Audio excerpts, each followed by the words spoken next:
And then there was, I, I decided that I had my eyebrow pierced before, and I decided I was going to go get it re-pierced. And I did it during the holidays, and they kind of botched it because they cut off the end of it too close, and there was some pressure against my temple. Well, not my temple, but against my forehead where it was connected. And we were having Christmas Eve dinner, and I got up from the table and I picked some dishes off, and as I did that to bring them to the sink, the thing just went flying off me, and I just broke down. I was not equipped. I lost it.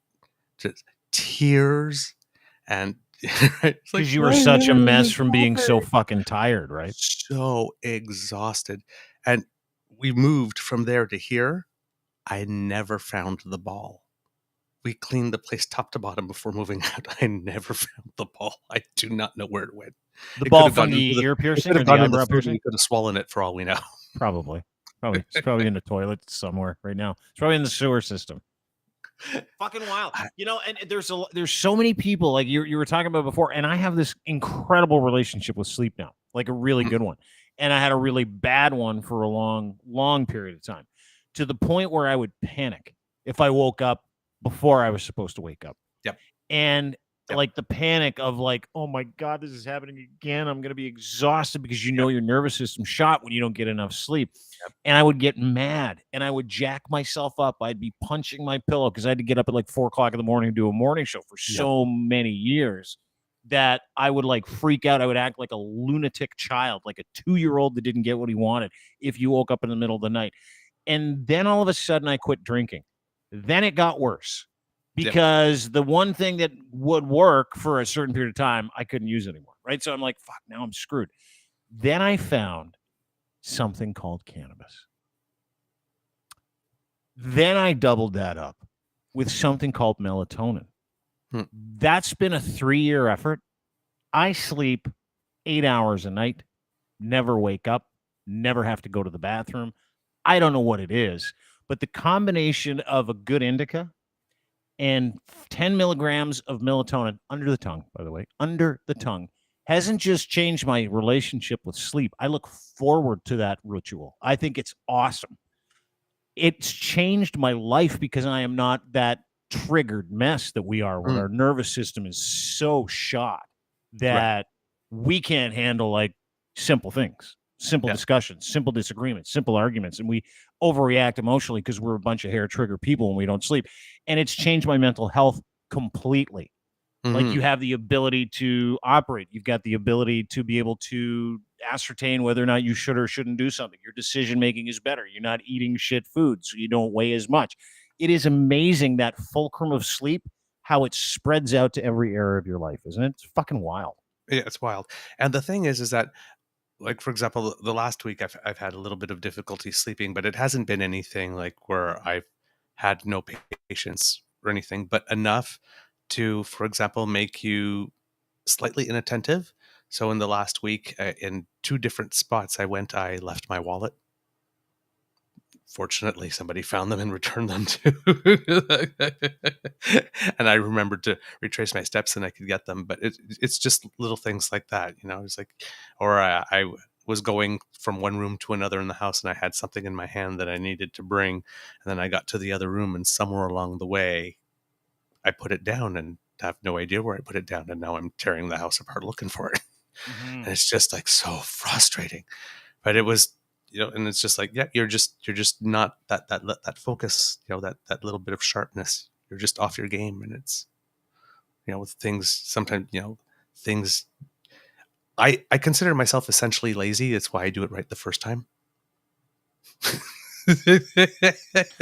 Cool way to hack yourself. That's awesome.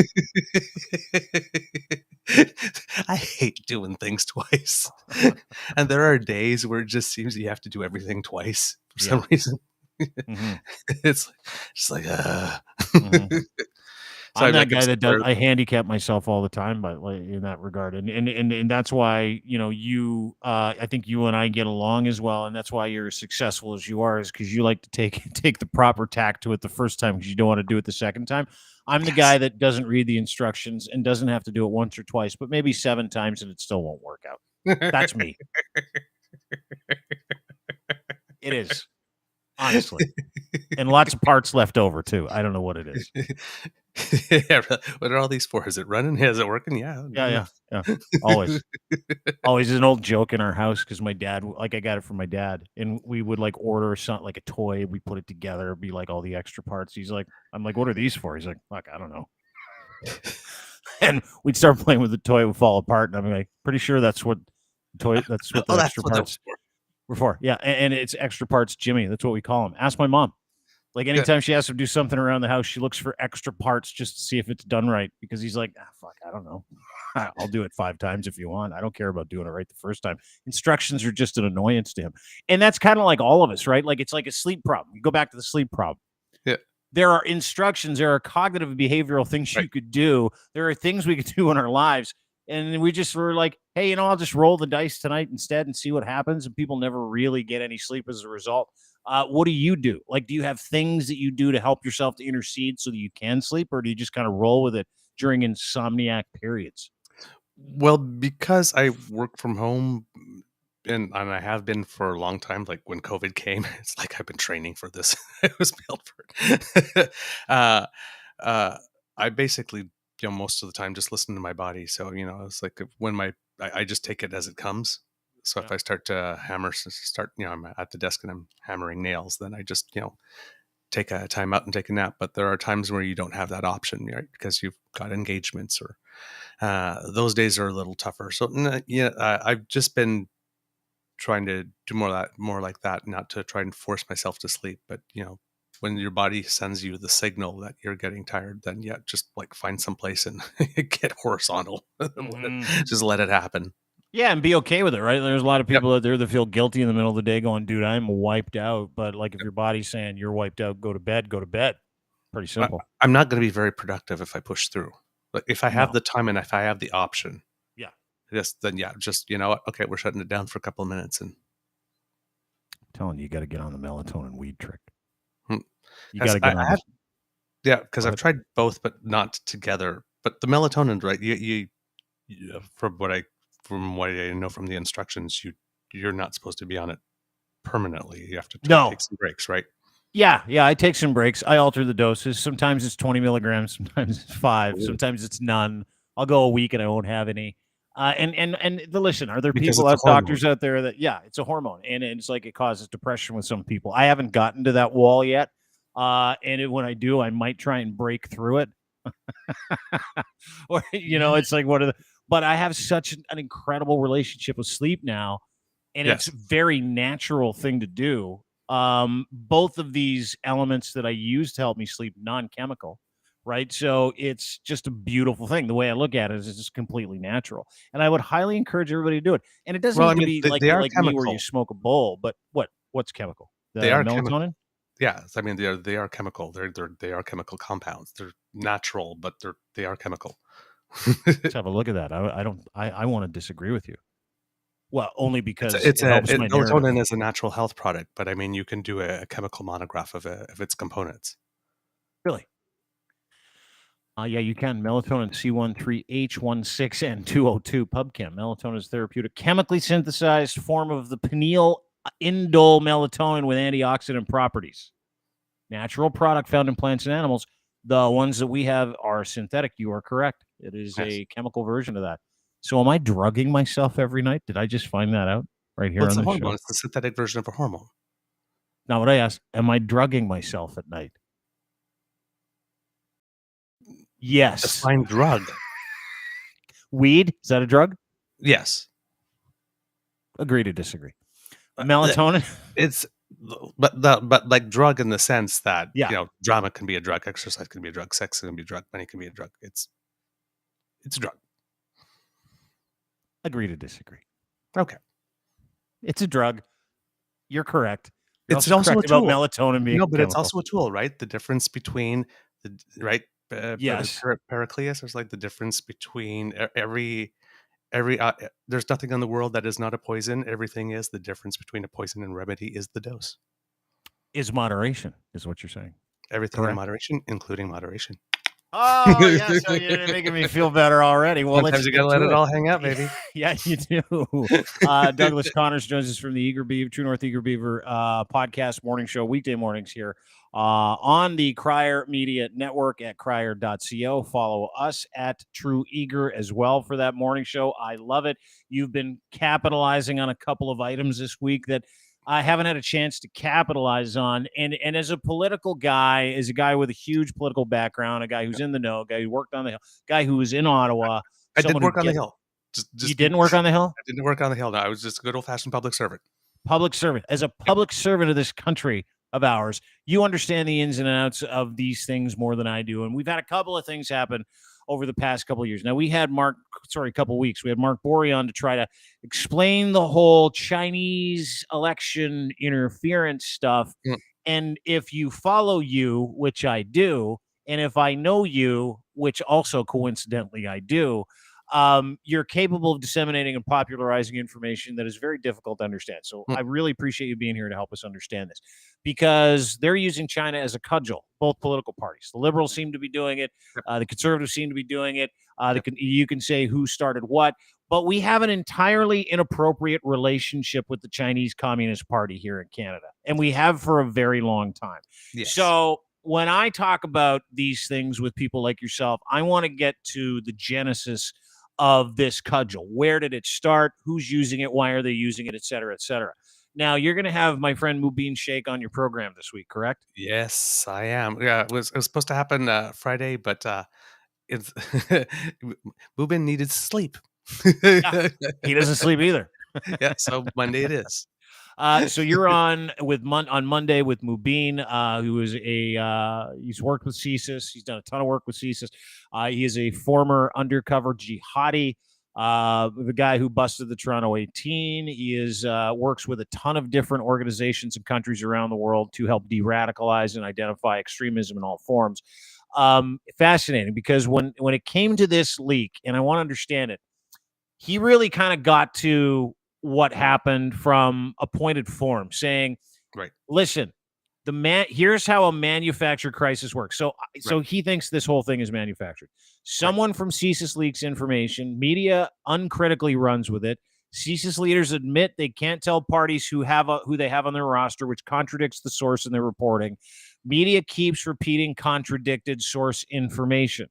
The next tweet there, and I'm going to get to yours in a second, a guy named Chris Robin, he chimes in, he says, Fife, who was the guy at the Globe and Mail who really kickstarted this along with Sam Cooper at Global, this whole idea that Justin Trudeau and the Liberals are somehow in bed with or didn't pay attention to election interference on behalf of the Chinese Communist Party here in Canada that seemed to benefit a couple of different people. Now, I'm going to get to that in a second, but back to Fife. Created the false narrative, stolen election, Chinese interference as a pretext for the Canadian Conservative Party to dispute the outcome of the next election if they lose.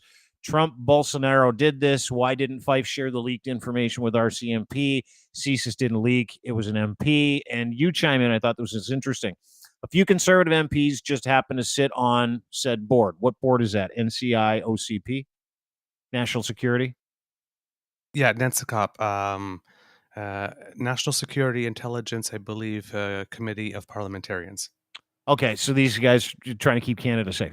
And access to the unredacted information. The party's current director of communications was defeated by a candidate MP Han Dong's electoral district where there's loose lips possible. Now, I find that fascinating because a million different reasons. It lends itself to the idea that the trial balloon that the Liberals helped cook the last election in their favor with the Chinese Communist Party is unbelievable to me. But it also kind of explains that this might not be what everybody thinks it is. What I want to do is I want to understand it. I want to understand where this is coming from, why it is coming out, why both parties seem to be using this as an opportunity to introduce fear, paranoia, and the idea that our elections are not secure. Okay, a lot of questions in there. Start with the first one, get to the 100th in you got an hour. Okay, let's see.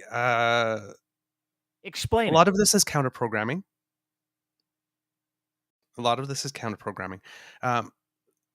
I like to start with this one with Chris Cuomo when he was on CNN used to say, "You can only know what you can show," and that's something when I'm doing political and media literacy. There is, what do we actually know that has been shown, and in this case, as citizens, pretty much nothing. We have reports mainly coming from Global and from the Globe and Mail, stating that there are people that have seen documents and that they are CSIS documents, but we do not know the source from the documents. We don't actually know what's in the documents. We can be told whatever is about in the documents, and there's nobody there to be able to give us a counter narrative. So it's very unidirectional at the moment. And the important thing, and we've heard this in testimony in committee, is that you always have to be careful when it comes to intelligence, because intelligence are not facts. You don't know the source of that intelligence, how reliable it is, hasn't been corroborated or not, how complete it is. You just know that there is a source that gave X type of information. Uh, you don't know how verified it is. So you can't just go forward with these types of documents and look at intelligence, again, which are not necessarily facts or verified facts, and then start spinning a narrative that X, Y, and Z happened. Also, by virtue of the fact that this is a national security issue, there is, by definition, inherently a lot of things that cannot be shared about with the public, and there are things that will never see the light of day. One of the members, the person who chaired the 2019 election report, I believe, his name is Senator Ian Schuttgart, stated pretty clearly that there's always going to be people that have the appetite to want to know every single detail. But doing so is going to reveal sources, it's going to reveal methods, might reveal who gave that information, could create an opportunity for people who would want people they suspect of giving information to keep quiet, to know who they are and take action against them. There's lots of things, when they say, "What have you done?" Well, there are certain things that you can say that have been done, but there's certain things you can't say have been done because they're in place and they're active at the moment. And if you say they've been done, well, then you might as well just be taking a big neon arrow and pointing at it and telling people who are trying to, cause interference, where exactly to look. So the government has its hands tied behind its back. The intelligence community has its hands tied behind its back. The people who are leaking these documents, which is a story which is somewhat being ignored, even though I believe the RCMP, I think, has announced that it is looking into this, because these are national security secrets that have been leaked in order to create this story, and that story itself is not really being covered At all. at all. And when I'm looking at this, so we don't really know anything. We just basically have to take the word for it, right? It's almost the same thing as the statement about Nazi brunch that came from the conservatives. It came through Brian Lilly. It's nowhere on Pierre Poliver's personal Twitter feed. It is nowhere on the conservatives' Twitter feed. It's not on letterhead. There's no logo. There's no video anywhere or audio clips of Pierre speaking to this with his own voice, putting his face, putting the party logo to it. They're not creating those materials. So we just have to take Brian Lilly's word for it that this was this something that Pierre Poliver even said. Yeah. We don't know, right? So when you have a narrative like this, you have tons of blanks, and then you have all these people rushing in who are all too willing to fill in the blanks with what they need / want to be true in order for the narrative to stick, which is what's going on. Yeah. And because this is national security, there's certain people that can't say, well, it's not true. Well, then prove it. Well, we can't because we'd have to show you a document that would reveal national security.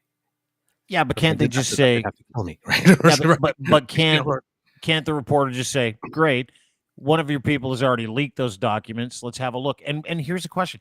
What is in those documents? What is the suggestion that conservative leaning journalists are making? Mr. Fife is one of them. I can't speak to Mr. Cooper's politics, don't know him. He's been on the China story for quite some time and Chinese interference in Canadian politics. But what is alleged to be in these documents it seems that the that were central leaked? allegation. Yeah. Now, don't quote me on this. This is not my field of expertise, but it seems that's the central Well, it is allegation. now. When you're on the show with me, it is your field of expertise It because would I seem have that way this, less. but just for people at home, Yeah. you know, if you're listening, take what I say, but do your own double check. Just don't take this entirely to the bank because this is not my field of expertise. But from what the best I can gather is that it seems that um, through the consulate of the Embassy of the People's Republic in China in Toronto, there may have been some initiatives to gain. See, they're calling it election interference, and from what I can tell, it's not so much election interference as trying to gain political influence. Mhm. Um, and and it's not as obvious as trying to, you know, hack our computer systems to try and flip the vote or something of the sort. So when the conservatives are talking about this in such a way that the election is compromised, and we're not conservatives, but like themselves, but they're sort of media ecosphere, like the Keans and them, right? Like, the Yeah. election's compromised, the prime minister is illegitimate. Um, we're not talking about that. We're not talking about writings being flipped. We're not talking. That's not happening. And people who are really trying to just take that GOP January 6th and trying to work it in here to see if it works, and they're going to try and run with it because they can raise a lot of money off it. But what we're talking about here is more out of the candidates that are looking to run for a nomination in a certain riding, are there some who strike us, if we are at the Embassy of China, as being more favorable to our policies or more amenable to be willing to cooperate with us on our objectives? And if so, then let's find some ways, To underhanded, of help said course. candidate. Yes, underhanded, of course, because, a third party from a foreign nation is not supposed to be participating in our elections that way. But, we've built a network while we're here. Let's see what levers we can pull, we can push to try and sort of help that along.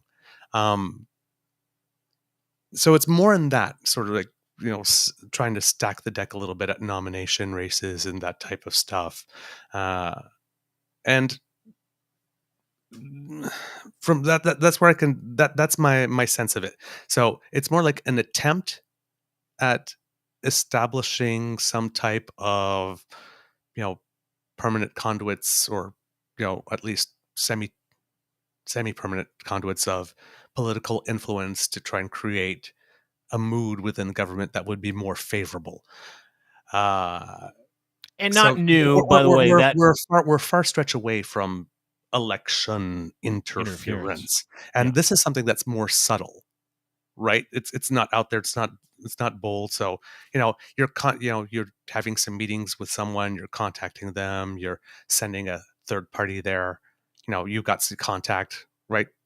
Andrew Coyne made the comment that if there's a public inquiry, one of the things it should be more focused on is the complicity within the nation. So if the embassy or the consulate has people in Canada who are willing, for example, that $1 million, we're planning to take $1 million, and then they would refund them, which is like a scheme similar to Trump and Cohen, right? Yeah.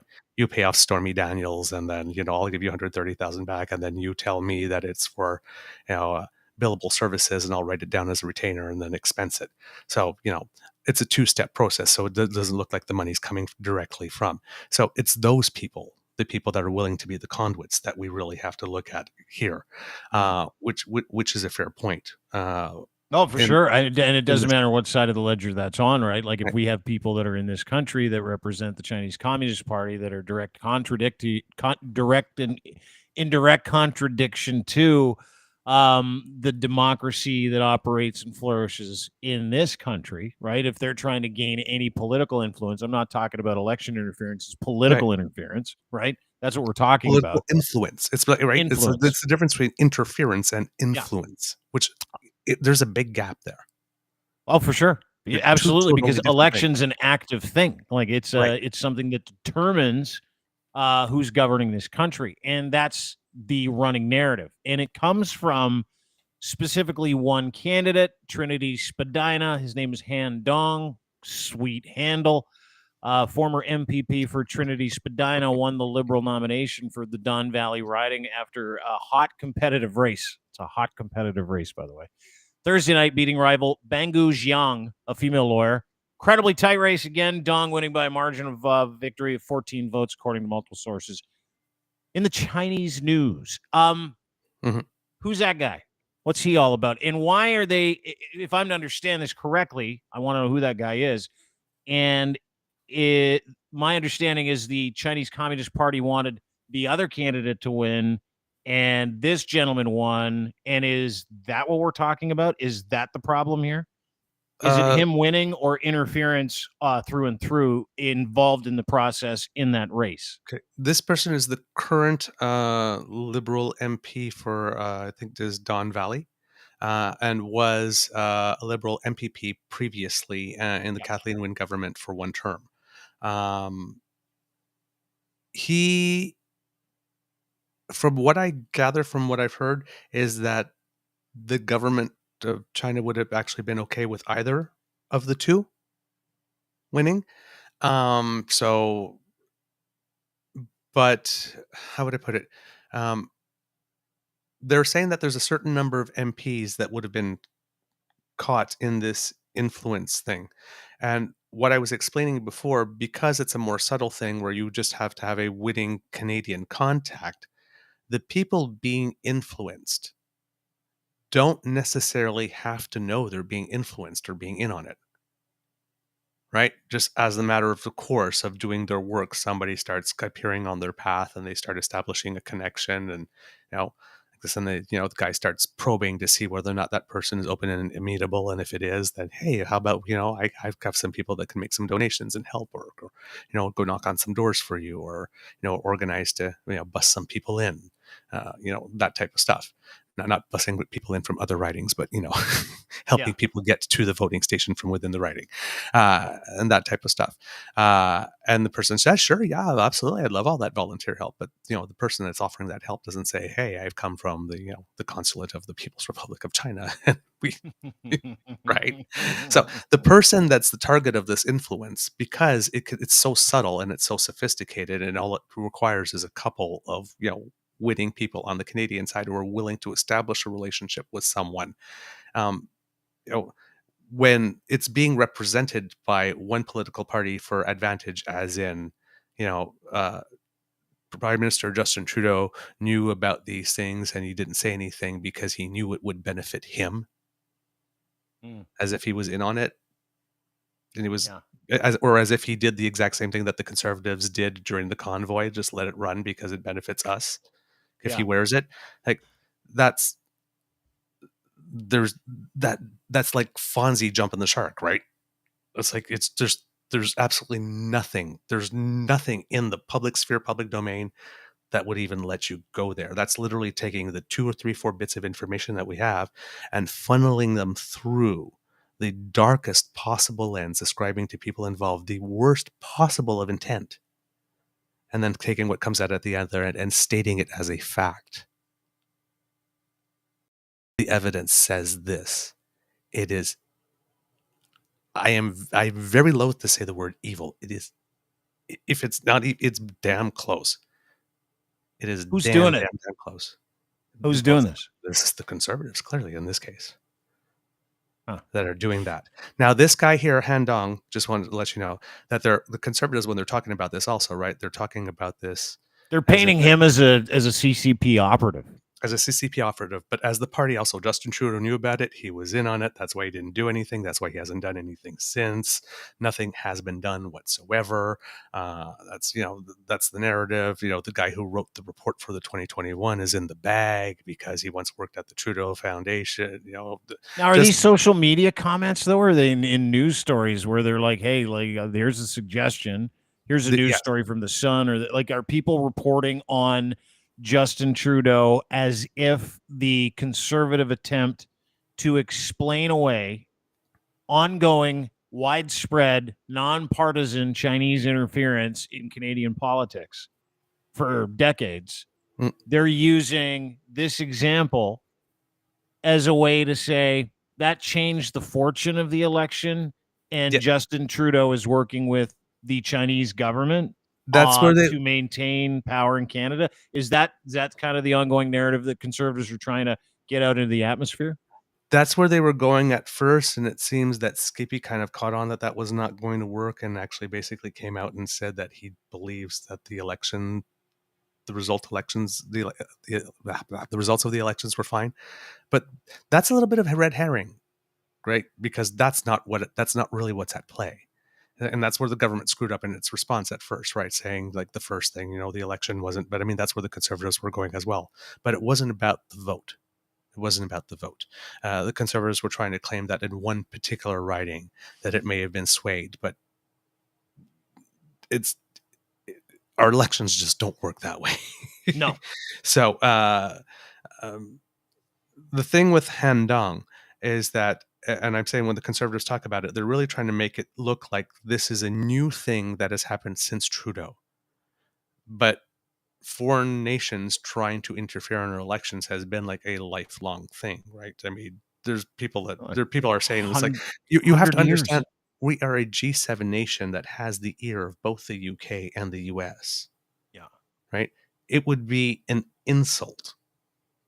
Right? Jerry Butts, which I know a lot of people don't like him like this, but why the Prime Minister is not really keen on a public inquiry, Butts is. So again, can't say they're in the bag, right? Because they're having two different discussions here. Because think about it. We are a G7 country, right? And we do like this. I'm adding this that we hold the ear of those two countries. Why wouldn't someone be investing in trying to have some influence here?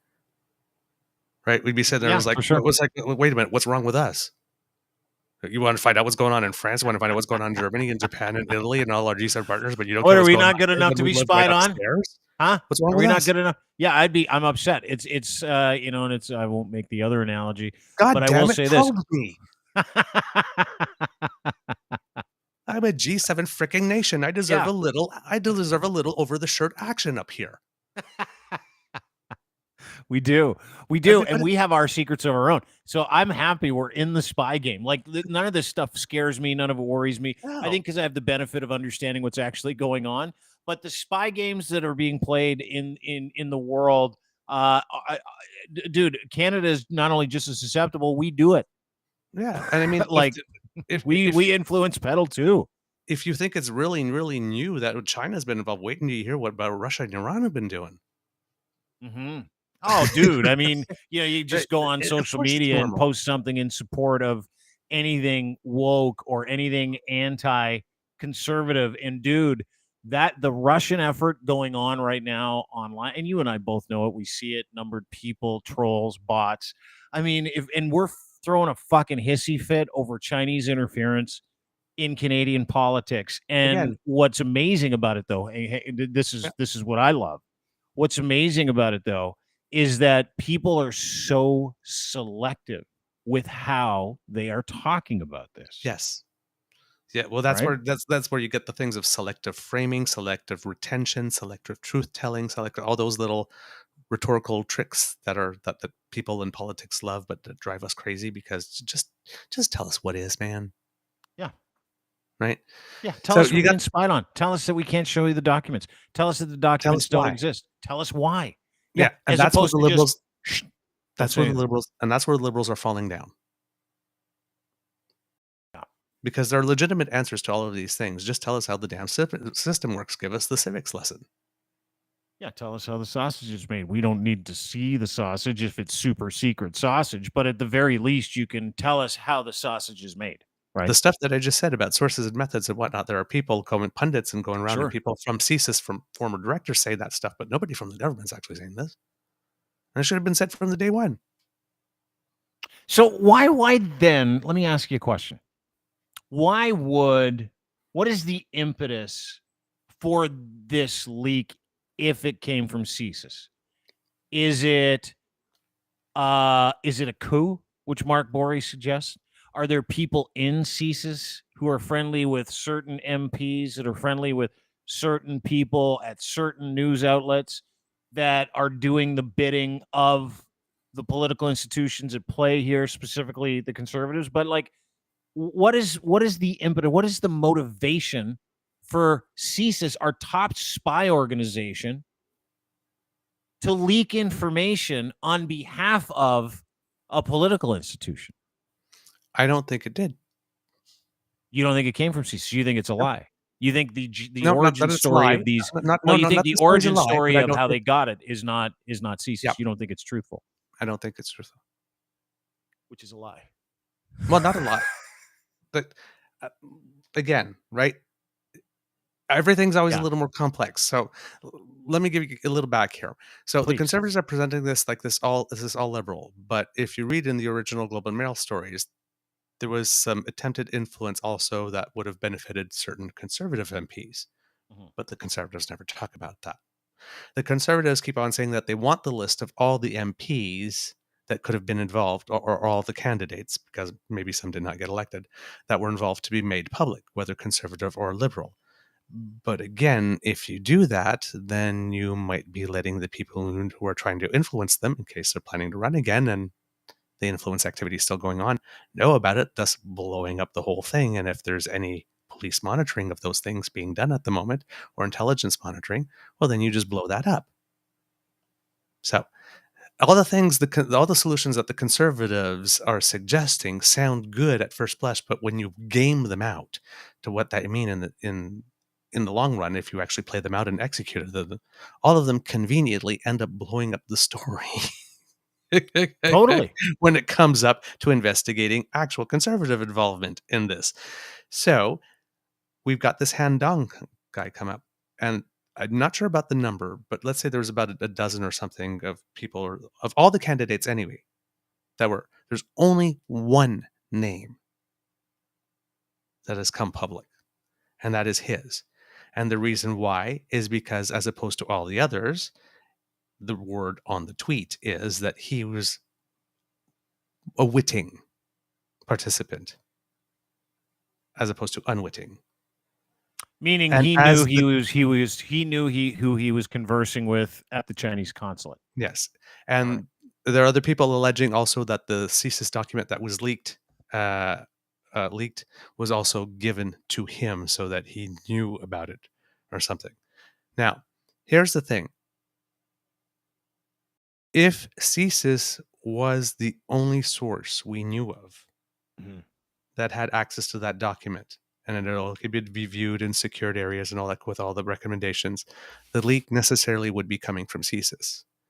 But because there is such thing as the National Security Intelligence Committee of Parliamentarians, that is something that has been recently formed. I believe it has been formed by the Trudeau government. So when the conservatives say they have nothing, and that Chinese interference basically didn't start until the 2019 election, Yeah. yes, well, there's the NSIRA, which is the National Security Intelligence Review Agency, which monitors all of that.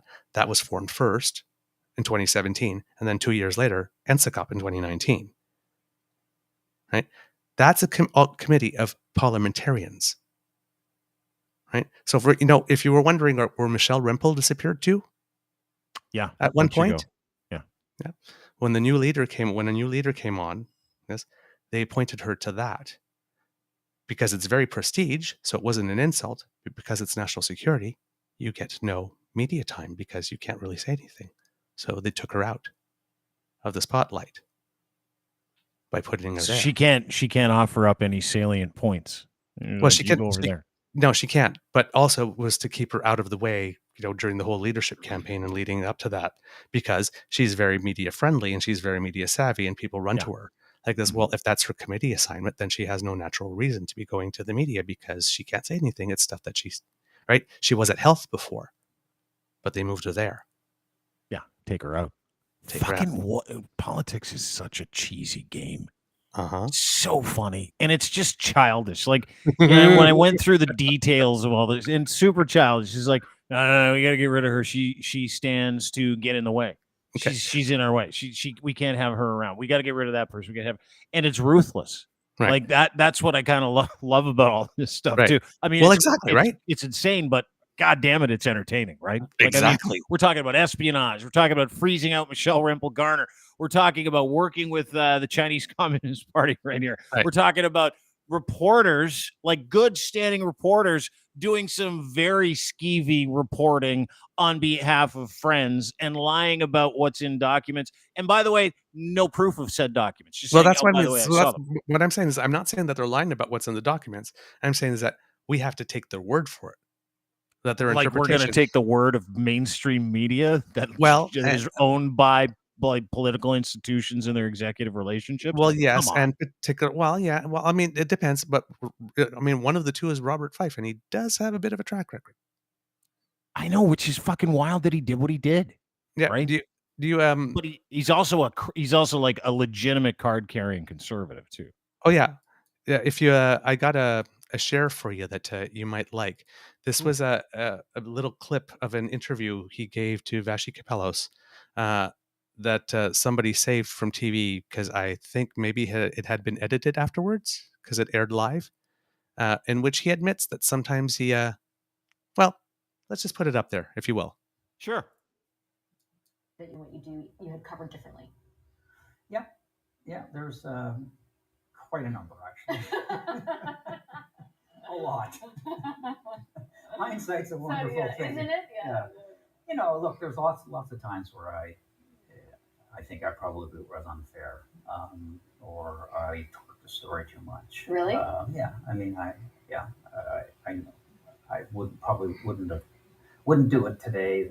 What I may have done 20 years ago, right? Is he talking about booting a story? Is he talking about a story? Torquing a story? Is that what I heard him say? Probably stories that I've torqued in the past that I shouldn't have done. Explain torquing a story from your media literacy platform, high above the perch of everybody else. Douglas? High above the perch. It's the visual is right there. You take a story, you take the facts, and then rather than you change the filter. So that what comes out, I mean, if your first allegiance is to follow the facts wherever they may lead and just report them, there's no torquing required. If you're torquing, you're trying to make the facts. You might be making sins of omission. You might be putting some facts earlier. You might be taking the thing that exonerates and putting it in the 14th paragraph of the story, right? With the different, there's torquing. Yeah, I get it now.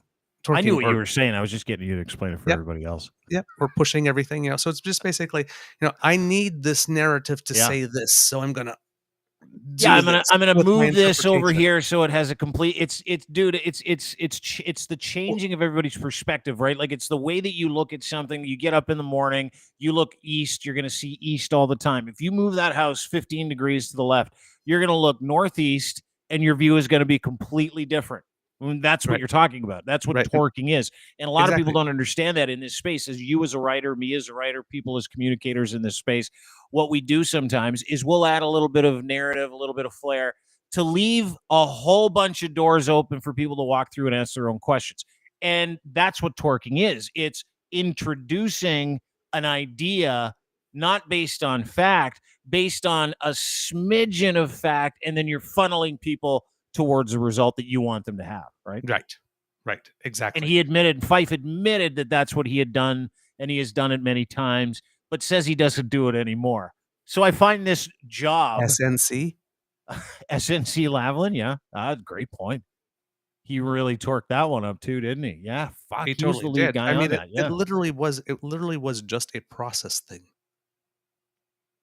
They passed a law in order to be able to allow, in certain cases, like, for example, a company where if it went belly up, all the employees would lose their pension benefits.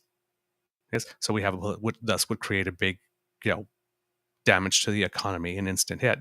To take into consideration political considerations that could have huge economic impacts when establishing, a sentence.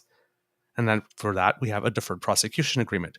We are going to put this in the hands of a judge. You, as a company, are going to do these court mandated changes. A judge is going to look over them. And once the judge is satisfied that you have done them, that you have made this cultural change, then we will remove the threat of charges. And if you don't, the charges come back.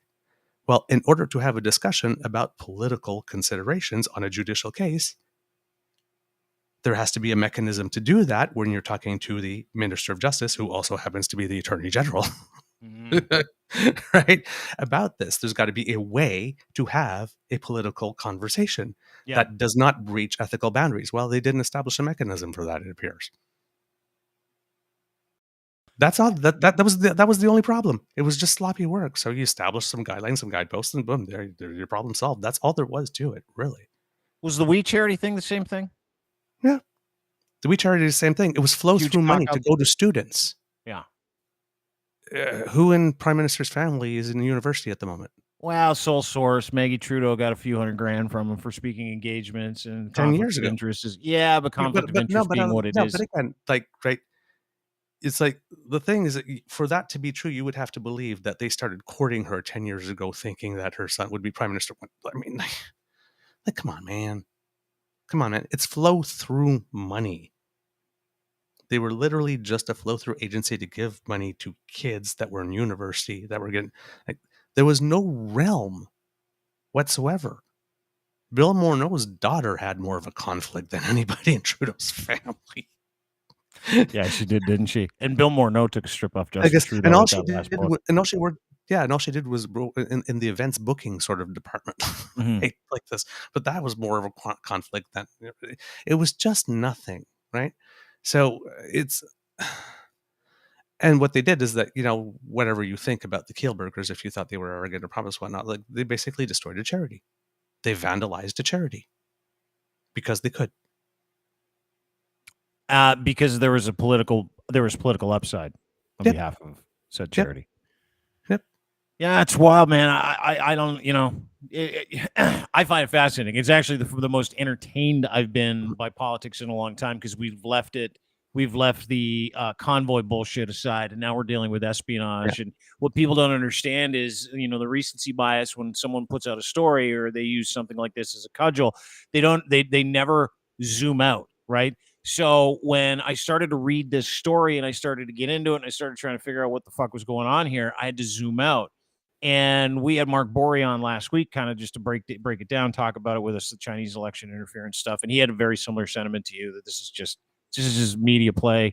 It is an attempt to sewer another group by another group. And he said, the wrongdoing of Stephen Harper's administration, where they did the secret deal, right? Secret trade deal with China is strangely absent from any parts of these conversations, which has a direct impact on what we're talking about right now, right? Yeah, right. So let's we'll get there.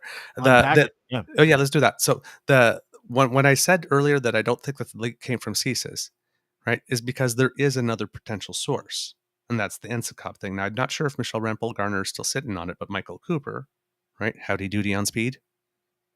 Oh, right? Yeah, that guy, he's literally Pinocchio with no soul. Yeah. He's a complete lunatic. Yep. He's on that committee. And there's at least 2 conservative MPs on that committee. And they've had access to those documents, unredacted. There are some NDP members on the committee as well. So the very virtue of the fact that there are other potential sources of the leaks exist. It can't, we can't just say it can only have come from CSIS. It can have come from there. And here's the thing that you might find interesting, Dean. Han Dong, when he ran in the last election in Toronto, in Don Valley North, if you would put up the screen, number 2. Sarah And that Fisher. race is Sarah Fisher of the Conservatives. Sarah Fisher just happens to be the newly hired Director of Communications of the Conservative Party of Canada. And the lady for whom we saw ample video when she got the job of her, pulling a rope to make a horn honk during the occupation, and walking around and saying that the honking was like music to her ears. So she's all in with the Convoy Party of Canada wing of the CPC. And these are people that literally sold 100,000 approximately fellow citizens down the river for 3.5 weeks during an occupation. Do you really put it just so that the Prime Minister can wear it, so that they could have an advantage in the next election? Do you really put it past them to leak a national security intelligence document, especially if the person who's the Director of Communications would exactly know all the best ways to do that, because she's a Director of Communications anonymously? I'm You're not saying she blowing my has. mind. You're blowing my mind right I'm now. not saying she has, but I'm saying that there is a perfectly other full path for that information to have gotten out there that is perfectly plausible, and you couldn't put past them based on past behavior. If past behavior is the best predictor of future behavior, you couldn't put past them to do that. So now, are there one or two disgruntled people at CSIS who then, never let a crisis go to waste and took the opportunity to add an extra push? Maybe. Because they were forced to get a vaccine they didn't want. They're still pissed about it. Maybe. But this could Forced to wear a mask, this could didn't also want this could have come out and been spun like this, and CSIS didn't even have to know a word about what the Conservatives were doing. There's a complete path for all of that to get out with any help from CSIS at all as well. Bizarre. You just blew my mind with the hand dong thing. And as this is going on, Yeah. you got PP going around telling Canadians that the federal government wants to flood the streets with drugs. What? So one gives, one takes, man. This is Sarah Fisher. This is the person you're talking about. She lost to the gentleman in question whose reputation is absolutely being threatened, sewered, and destroyed by this story. And whether or not he has friendly people at the Chinese Communist Party, it remains to be seen. However, if he beat this person, and this person is the person I know she is, which you pointed out, plenty of videos of her running around there, shaking her fists at people that were saying, please stop protesting in our city during the convoy, giving people cookies, as you pointed out, horns, music to my ears. Jesus Christ is here to save Canada. I remember she said that at one point, to the point where, if you remember last week or 2 weeks ago, Pierre does this, Pierre Poilievre, he does this thing at a gun club down in Windsor, and it's just full of white people. And I point out, hey, these people have just heard the white privilege dog whistle. We showed the pictures, right? Yeah. When he goes to certain events, how he picks 3 or 4 ethnic people in the event, right? Like this, and takes a picture and says, look, I'm all for diversity, like this. And then he goes to the gun event, and there's not a milliliter of melanin. No. Like none. And when that happened, she called me a disgusting, vile individual. That was Sarah Fisher. She's his director of communications. I had no idea. I was disgusting, vile, and evil. The go-to words. I think they use the same thing for Christine Anderson. So I guess you're on par. Disgusting and vile. Yeah, I was disgusting and vile. She called me disgusting and vile. And I thought to myself, that's the director of communications for the Conservative Party calling a private citizen disgusting and vile on media. Yeah. So again, do you really put that? Do you really put it past them to say, "Hey, we have an opportunity here to leak this little thing out and make them look bad, make people think that let's scare Canadians into hating Justin Trudeau even more." Over now, again, I don't know enough to know that it's done. I just know enough to know this when people are saying like this, there's only one way it could have happened. And this is why. Yeah. There was a whole other path, and just like I said, just like the influence didn't need the help of the person trying to be influenced, the target of the influence, because he's just being probed into see.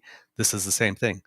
Like CSIS, there may have been people from CSIS who are disgruntled to decide to give a push after, may not, because if the information came out this way, no help from CSIS whatsoever was required for that to happen. Mm-hmm. You just had to have a couple of people who agreed. And they did. Well, again, we can't say that for sure. We can't say that. Because we can't state it as a fact because we just don't know. That would be filling in the blanks. But people that are trying to funnel you, it can only be this. It's only one. It's this or this. Nothing else. There is potentially something else that would have to equally be probed and ruled out. And no one's willing to do that work. I say we start a probe on all of it. I say we say, and which made me laugh last week because everybody's like, we need a judicial review, and I'm like, yeah, fuck, let's go for let's put all of us out in the open so all of us can see it. All 36 million of us can go. Yeah, let's have a look at what's going on here in our country that we pay taxes, live in, and want to feel safe in. And Pierre Poilievre was like, whoa. Let's do a really highly focused one where we agree on the people and the subjects first, because he's like, I don't want people looking into the secret Stephen Harper deal, and I don't want people looking into our people. So let's just have people look at them. That was what he said last week. Yeah, well, that's exactly right. So I'm glad you mentioned that, right? Because all judicial reviews aren't equal, right? The NDP want one just on a point of principle. Jerry Butts, when he's calling for one, he's saying like election interference influences here. It's a thing, right? So let's just look at it, the extent of it, and let's find out. The Conservatives, let's look at it, but let's look at it only from China, only for 2019 and 2021. Mm-hmm. Yeah, I bet you don't want people looking into 2004, 2006, 2008, and 2011. And 2015, the 5 elections in which Harper won and only got the majority once. Yeah. Of course you would. It's the same thing. We saw it happen in the United States, dude, with J6, right? They're like, the scope of the investigation can't include this, and this. And we're like, of course it can't, because you're guilty as fuck of doing the exact same things you're accusing other people of doing. And in particular, right, probably not 2006, right? Because that was the one that had the in and out thing. Yeah. Right? The very, very first election that they won, this is how the party came to government, came into power in crime that was so bad that they actually ended up pleading guilty in court in order to save 2 senators and 2 party operatives from going to jail. Mm-hmm. And then not only did they do that, but because it had something to do with money, because Elections Canada gives candidates, I think they get more than 5% of the vote, a certain amount of their money back, they refund. Yep. They filed the refunds, including the refund claims, including all the money that they were not supposed to spend, that they added through the in and out, and then tried to keep that $1 million. They tried to keep it. Okay, they pleaded guilty, then tried to keep the $1 million they defrauded, and only handed it over a couple weeks before the election where they got to their majority, so it wouldn't be a story anymore. They resolved it and put it to bed. But they fought it for something like 5 or 6 years. And so the very first election was a crime. How they came to power was a crime. This party was born in crime. It's like palm olive. They've been soaking in it. Yeah. I like that. They don't, right? There's a reason. Jason Kenney did the same thing when he went to the UCP, right? We have this RCMP investigation that is like, the guy had time to be a majority leader, turn off his entire party, and get booted in his first mandate before the RCMP ever completed an investigation or gave us any results. Okay, but this guy had it in the bag, then we had kamikaze candidate allegations and all that kind of stuff, because it's like winning by 52%, 50 wasn't enough. Like he had it in the bag and he still had to cheat, allegedly, on top of it. So that party too was born out of crime. What you're describing is a party that is committed to election interference. Yeah, well, that's what I'm saying. DNA. Like the projection, they say the best defense is a good offense, and the projection around people that support this party, part and parcel, like a microcosm. When some guy calls me a groomer or a pedophile, and he's from, and it's only because I'm like, hey, look at Pierre Poilievre's very white people in this room, all cheering for their old stock Canadian values, and some guy's like, you're a pedophile, you're a groomer.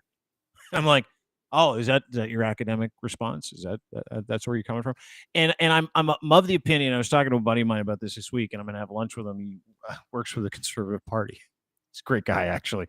And I'm going to pick his brain about this stuff, because I'm like, I said to him, the one thing that I don't quite understand is why you guys are okay with the same people that you're courting. He goes, we're not. Like, we're just not. The problem that we have as conservatives, and this is what he says, as a conservative party, is that you have a whole bunch of corrupt people in our party that know that there is no path to victory unless they meddle in the next election, unless they do dark shit, unless they try to paint Justin Trudeau as someone who is a traitorous prick who gave away state secrets. And that's why they're banging the China drum so well. But he said the amazing part is, he said, if they open up that investigation into Pierre Poilievre's history with Chinese officials and other conservatives' history with Chinese officials, he goes, those guys will go to jail in a fucking moment's notice if all things were equal. He's like, we've got a lot of people that are hiding a lot of shit. Yeah, well, and here's the thing, right? So you're listening to this narrative, right? And it's the bullshit test, I like to say, right? So the narrative out there is that the government of China did this because they wanted the Trudeau government to win, but only a minority government. Well, at the time of that election, right, we still had Meng Wanzhou. Right? China was basically trying to make us their bitch. They were saying, you are going to impose China law here in Canada, and you're going to give us, you're going to give her back to us. And the Prime Minister said, fuck you. Flipped them the bird, took a lot of political hits. This thing lasted almost 2 years. Right? Lost a lot of political capital. You had a lot of conservatives, a lot of blue liberals saying, oh, you should have just like not had the RCMP enforce her and just let her cross, or, just give in, roll over. He didn't. Then we had that thing at the G20 where, like, Xi came up to him and tried to embarrass him, and then the Prime Minister said, let me remind you how things happen in a democracy here, bitch. Yeah, that was a hot move. Remember that? Xi comes up to him, he's like, I don't like the fact that you have loose lips. And he's like, we tell Canadians everything, sir. Have a great day. And I'm like, boss move. Yeah. All I saw was him shirtless on a moose. That's it. That's all I saw that day. We have that. Yeah. Right? And, right, we're not taking Huawei. He announced this huge Indo-Pacific strategy, which is basically Melanie Jolie was at the Munich conference and China was in the room and saying, like, China is a global, like, she's saying it to their face. Yeah. Right? We're encouraging people to, like, friend shore or offshore whatever's in China to other places. It's like, we're decoupling. It's like, we're out of here, bitches. Right? Like, so. And the rest of the world is too, Douglas. Like, that's the thing about it, is the rest of the world is decoupling from China. If you look at what we're doing that's why the with our infrastructure summit was so important. Bingo. Yeah. Yeah, I totally. Because there's this massive move. Like, it's like all of a sudden we realized during the Trump administration that, oh my God, we are so dependent on China for this, and this. Let's do our own semiconductors and microchips over in North America. Let's do all that stuff. Let's do all the medicine over in North America. Let's do everything. And if you don't know anything, and you know this because you're in those circles, is there is a distinct movement on behalf of Canadians and the Canadian government, which is in power now, because of interference and because of 5G and because of the two Michaels and because you cannot trust the state because they're a bunch of lying pricks. And so it was like a light went off 4 years ago in North America. It was like, holy shit. Right. We need to produce our own stuff here that we get over there. We got to make sure we do it now. And if you don't know anything about the biosystem, and if you don't know anything about microchips, et cetera, it has been this concerted effort that we have dumped not billions, hundreds of billions of dollars into, so that Canada and North America by and large can move away from having to deal with microchips, lead paint, and wish.com shit. You know what I mean? Yep. So you've got that happening on one hand, right? And on the other hand, you have the party of the former prime minister who said he was going to stand up to China, boycotted the Beijing Olympics, and then eventually made his way to China, where he got scolded in public by the chairman and put his head down and took his lumps like a good boy, only to deliver FIPA 3 years later in 2012, which was enacted in 2014.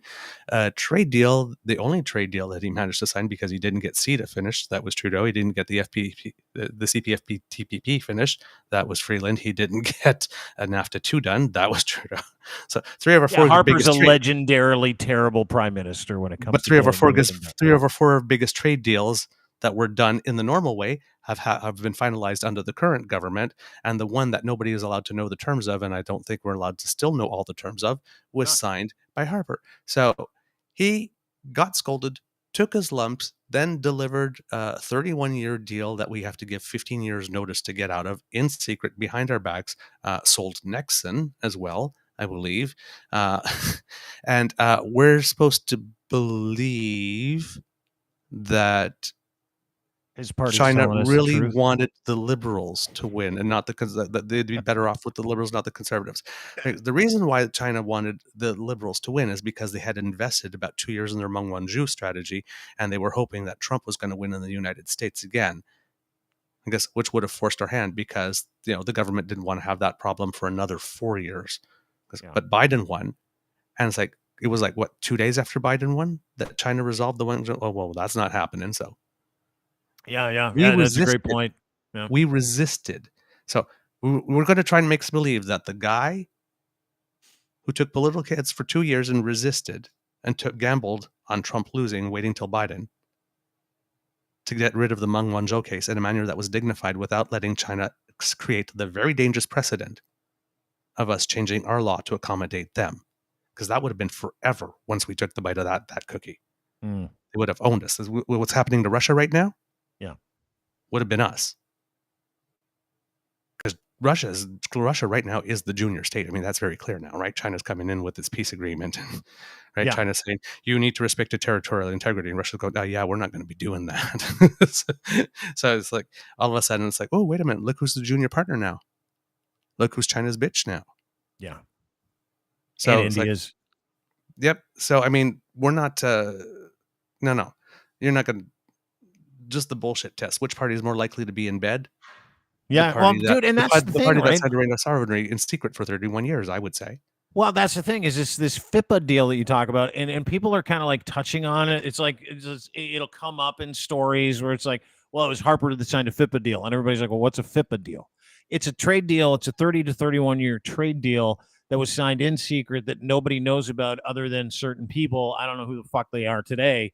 And the trade deal was done in secret, and it basically says that if we piss off China, they can sue our dicks off and they can shut down X amount of relations. Basically, they have legal recourse to do whatever they want, whenever they want, however they want in Canada, according to certain rules. But we still don't know what those things are, correct? Like, do you know what's in this FIPA deal? Do you know what it's about? Does anybody?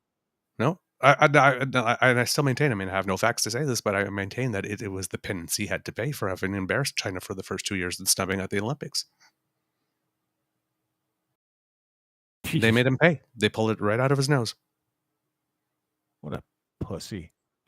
Yep. Like, seriously. What a political pussy. And that's really what the conservatives are in this country, right? I mean, the same thing in the United States with the GOP. It's just if conservatism is your thing in 2023, you need to get in a time machine and leave 1981 because it's not the same, right? Like in the history of the people that are kettling your free speech, and that's the other thing, dude. Karima, by the way, finally got into changing the subject.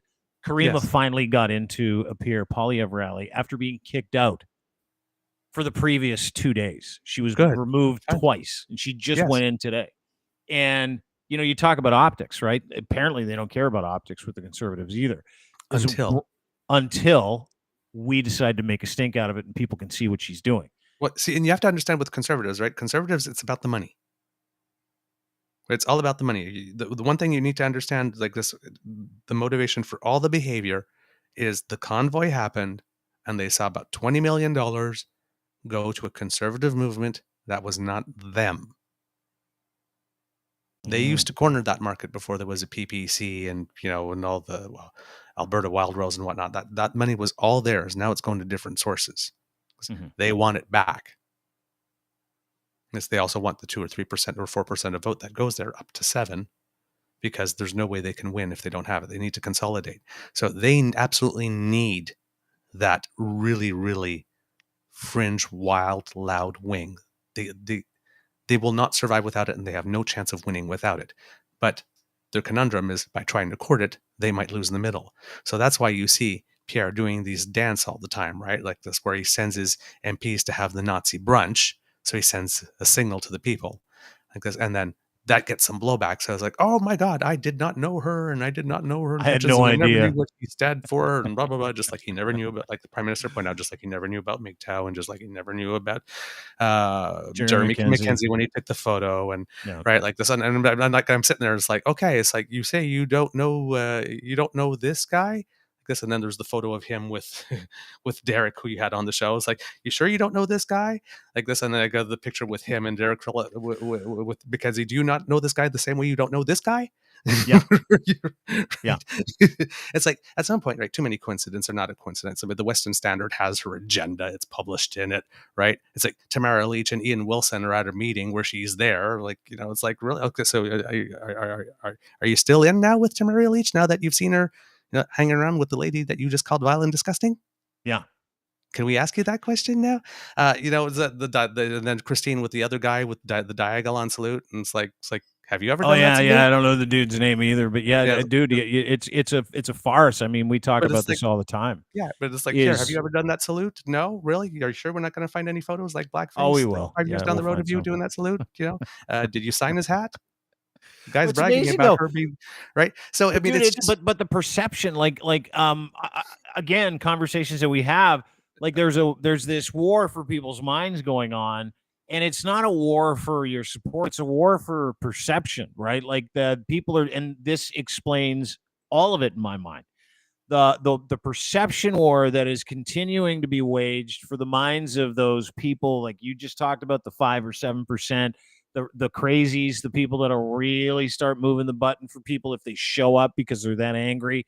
And it's like they know they can't win if they don't cheat, right? So the perception, telling people that things are a certain way or this is happening the way that we're telling you it's happening and you need to trust us, it kind of covers all of what the Conservative Party of Canada is doing. And generally speaking, what that theocratic conservative movement is all about. It's about telling stories that might have a morsel of truth in them in a very finite way with a very focused opinion to attack, to destroy, to hurt, to divide.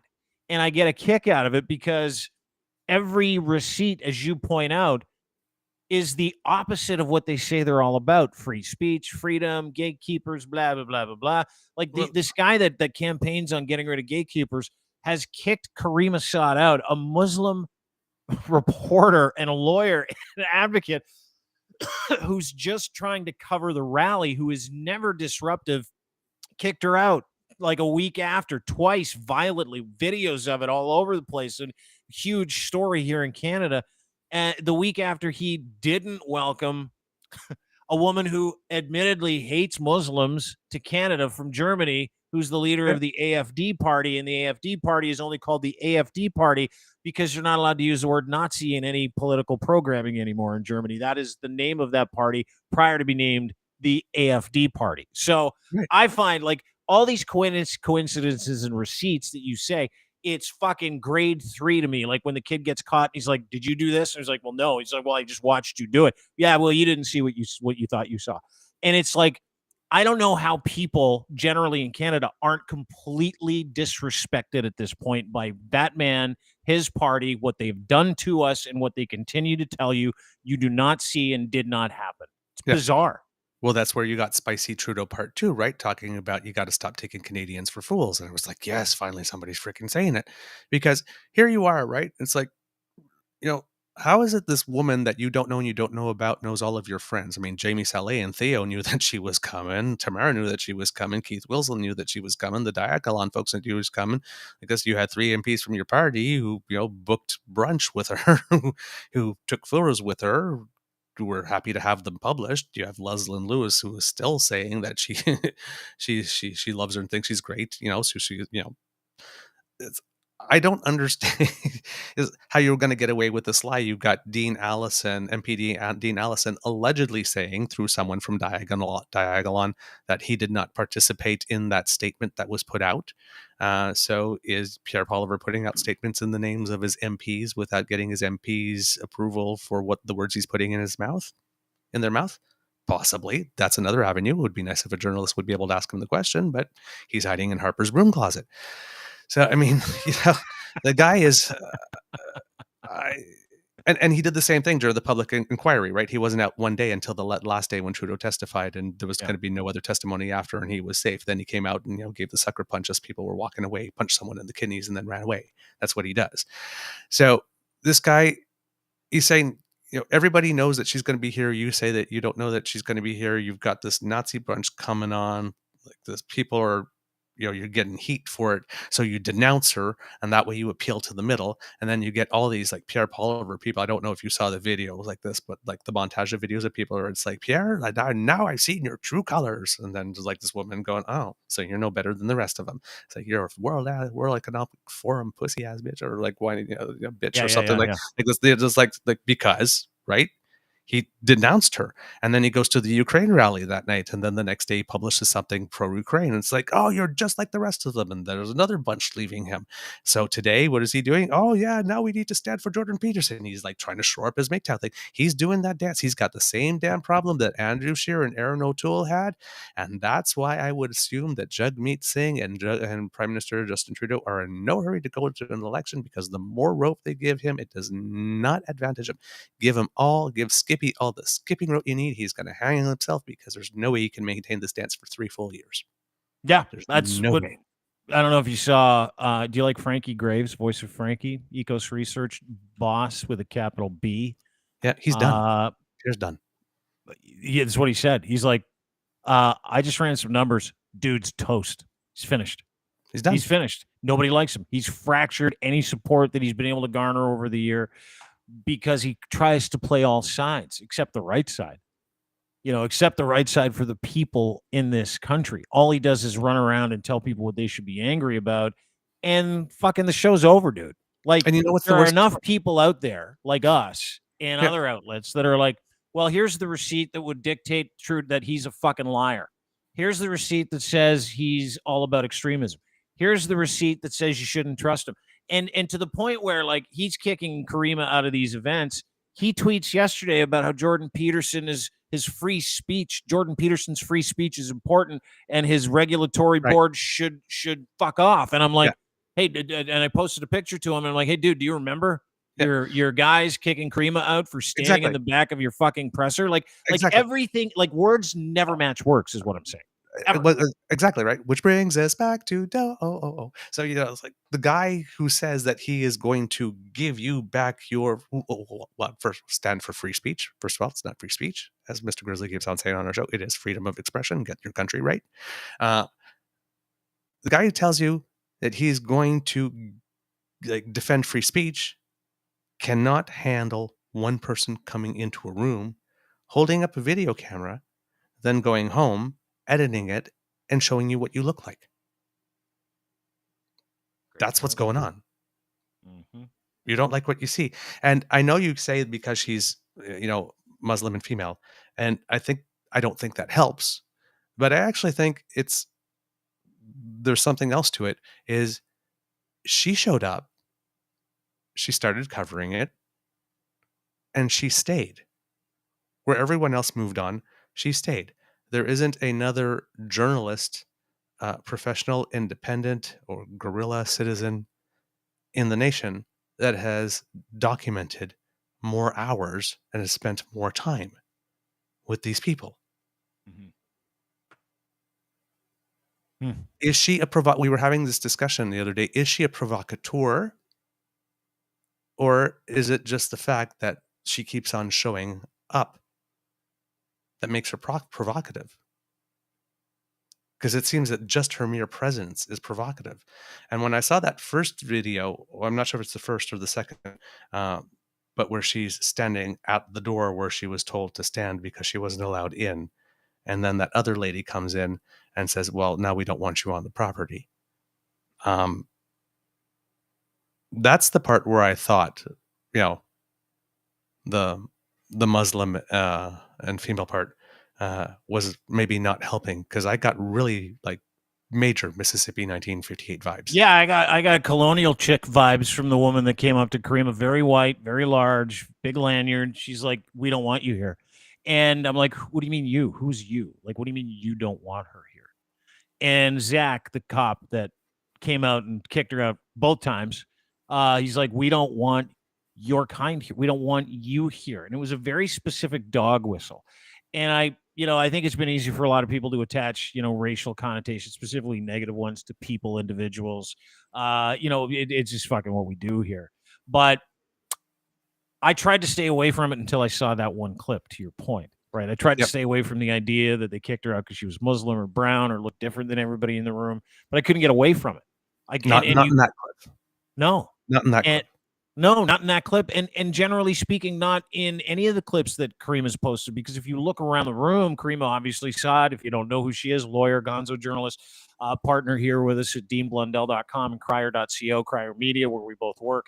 And she goes to these things and she takes pictures and videos. She's been doing it for 2 years and she's done it better than everybody else on the planet. And people her now behavior is consistent. So consistently professional, where she's just shining a light on things, fly on the wallish. And so she's been trying to show up to these events where Pierre Poilievre has been speaking, which again, very Doug Ford-like, right? Where it's like, it's not really an event. It's not really public. They fill it with some friendlies and a couple of other people. But if you pan around the room, there was one major sticking point, and that was that she was easily the most non-white person in that room. Easily. And her reputation as someone, as a fly on the wall, is sterling with people that matter. The crazies, who cares? Yeah. Like the polls on both extremes, they all take shots at her. She doesn't care. But I've never met a more valued, intentional individual in my life, ever. And none of this was an operation. Like when we sent her there, we said, hey, we want you to go, but we want you to be safe. And she's like, yeah, for sure. And we didn't send her there. When she went there, she said, hey, I'm going. And I'm like, great. It was 2 days earlier. And I'm like, I had no idea she was there. And I'm like, are you safe? And she goes, we'll find out. And then she got kicked out. And to the point where she's vibrating and shaking because it's a literal confrontation with a bunch of big, giant white guys who don't want her around, not because they don't trust her. They don't want her seeing what goes on there. They are afraid, as you pointed out, and I think it's a brilliant one, that they're going to see what everybody else has been saying. This is like a white privilege rally. This is a reclamation project. This is like where colonial folks go to be reinforced in their colonial ways. And it is. I'll play you some audio of it, of his London rally. She got kicked out of. Someone was there and sent it to us. And it's dog whistle after dog whistle after dog whistle. That's all it is. And so my theory is that it's not her that she's upset by. I think people look at her and they get awkwardly uncomfortable because white privilege is a fucking hell of a thing, specifically in Southern Ontario. But I think that they're scared that people are going to see the reality of this cock-up, that it's a fraud, that these guys are all a bunch of dog whistling frauds. When the cameras are on, they're not. They try to pretend that they're here for everybody. But when you get them in a room, that's where they get a chance to radicalize people. And my theory is that they don't want her there to see that. There's an expression that we have in French called deux langues, deux discours, right? 2 languages, 2 discourses. Like this is the same thing, except for English and French. It's code switching to whatever, from loudmouth to regular Canadian. Bizarre. Yep. So you just hold up the camera, and if she's not interacting and she's not saying anything and she's just holding up the camera and they're getting upset, it's because they know enough to know they should be ashamed. That's true, isn't it? Like everybody knows when they've done something wrong and they don't want people to see it. But we keep people away from our mistakes, right? It's like anybody. We don't want people to see us at our worst when our worst might actually be the truth, right? That's why people go into hiding. They're like, that's why some people become hermits. They're like, listen, I'm no good for anybody. I don't want people to see this. They know they're doing unbelievably terrible things to this country. They have to. And they don't want people to see it while it goes on behind closed doors. That's my opinion. No. Good one? Do you like that one? I think it's a good one. I think there's a certain, it certainly applies for a significant segment, I would say. Because other than there are the ones who just don't care, right? They're proud of it. They really They're the ones that rush to the camera. It's one of the things when I pointed out all the white privilege at these events. Do you know how many people texted me and tweeted me and they're like, "What are you, embarrassed of your skin color? What are you not standing up for your own?" Those are notes that I got back. No, I'm just embarrassed by people who behave like this and are doing it in my name. Yeah. Claim to be doing it in my name. Yeah. You don't speak for me. See this I skin? didn't ask you. See this alabaster, translucent, somewhat paper thin skin that I got on me? Baby. Hairless skin. I'm not proud of it because I didn't earn it. It just happened. I'm proud of things I earned, right? Like I'm proud of wisdom. I'm proud of courage. I'm proud of virtue. I'm proud of justice. All those things. Am I proud of this shit that I just came out of my mom with? No. Generally speaking, not. Nobody should be. Well, I'm really proud that I came out this way. Really? Why? Let's dig into that. Let's dig into the pride of that skin color of yours. If you have been marginalized and oppressed and forced into 1,000 years of slavery and you've overcome that as individuals, you should be proud of that because that comes with a really wild story. And the story is about overcoming and giving it back to the people who enslaved you and marginalized you. That you should be proud of. This, fuck, whatever. It's my meat bag, dude. Like, that's it. That's all it is. And he's catering to the people who come, look at this skin. Look at this excellent skin I got. It's so white. Yours is white, too. We're in the white skin club. Aren't you proud of that? Aren't you proud? That's all I get from that side. Look at you selling out your own. And I'll say, who are my own? You know who you are. Your ancestors. Why don't you say it out loud? Fuck you.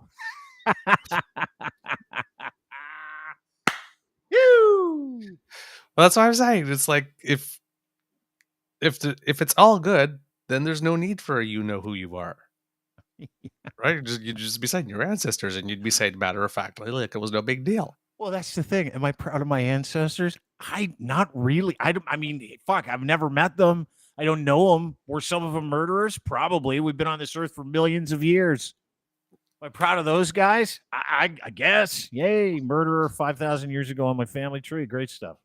But at least he was white. Oh. That's how they think, right? It's the great replacement bullshit. Like, that's fucking bizarre to me that people think like that. That's like, look at all I've accomplished with this incredibly white skin. Fuck you. Your incredibly white skin. Look at this meat bag. You're just a meat bag. And by the way, that melanin can change. There are issues and there are skin conditions where your skin color can change immediately. You gonna be proud of that? Look at me. I'm in a new club.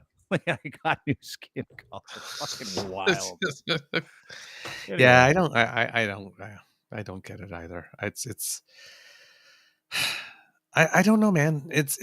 We're weird. It's a weird time. I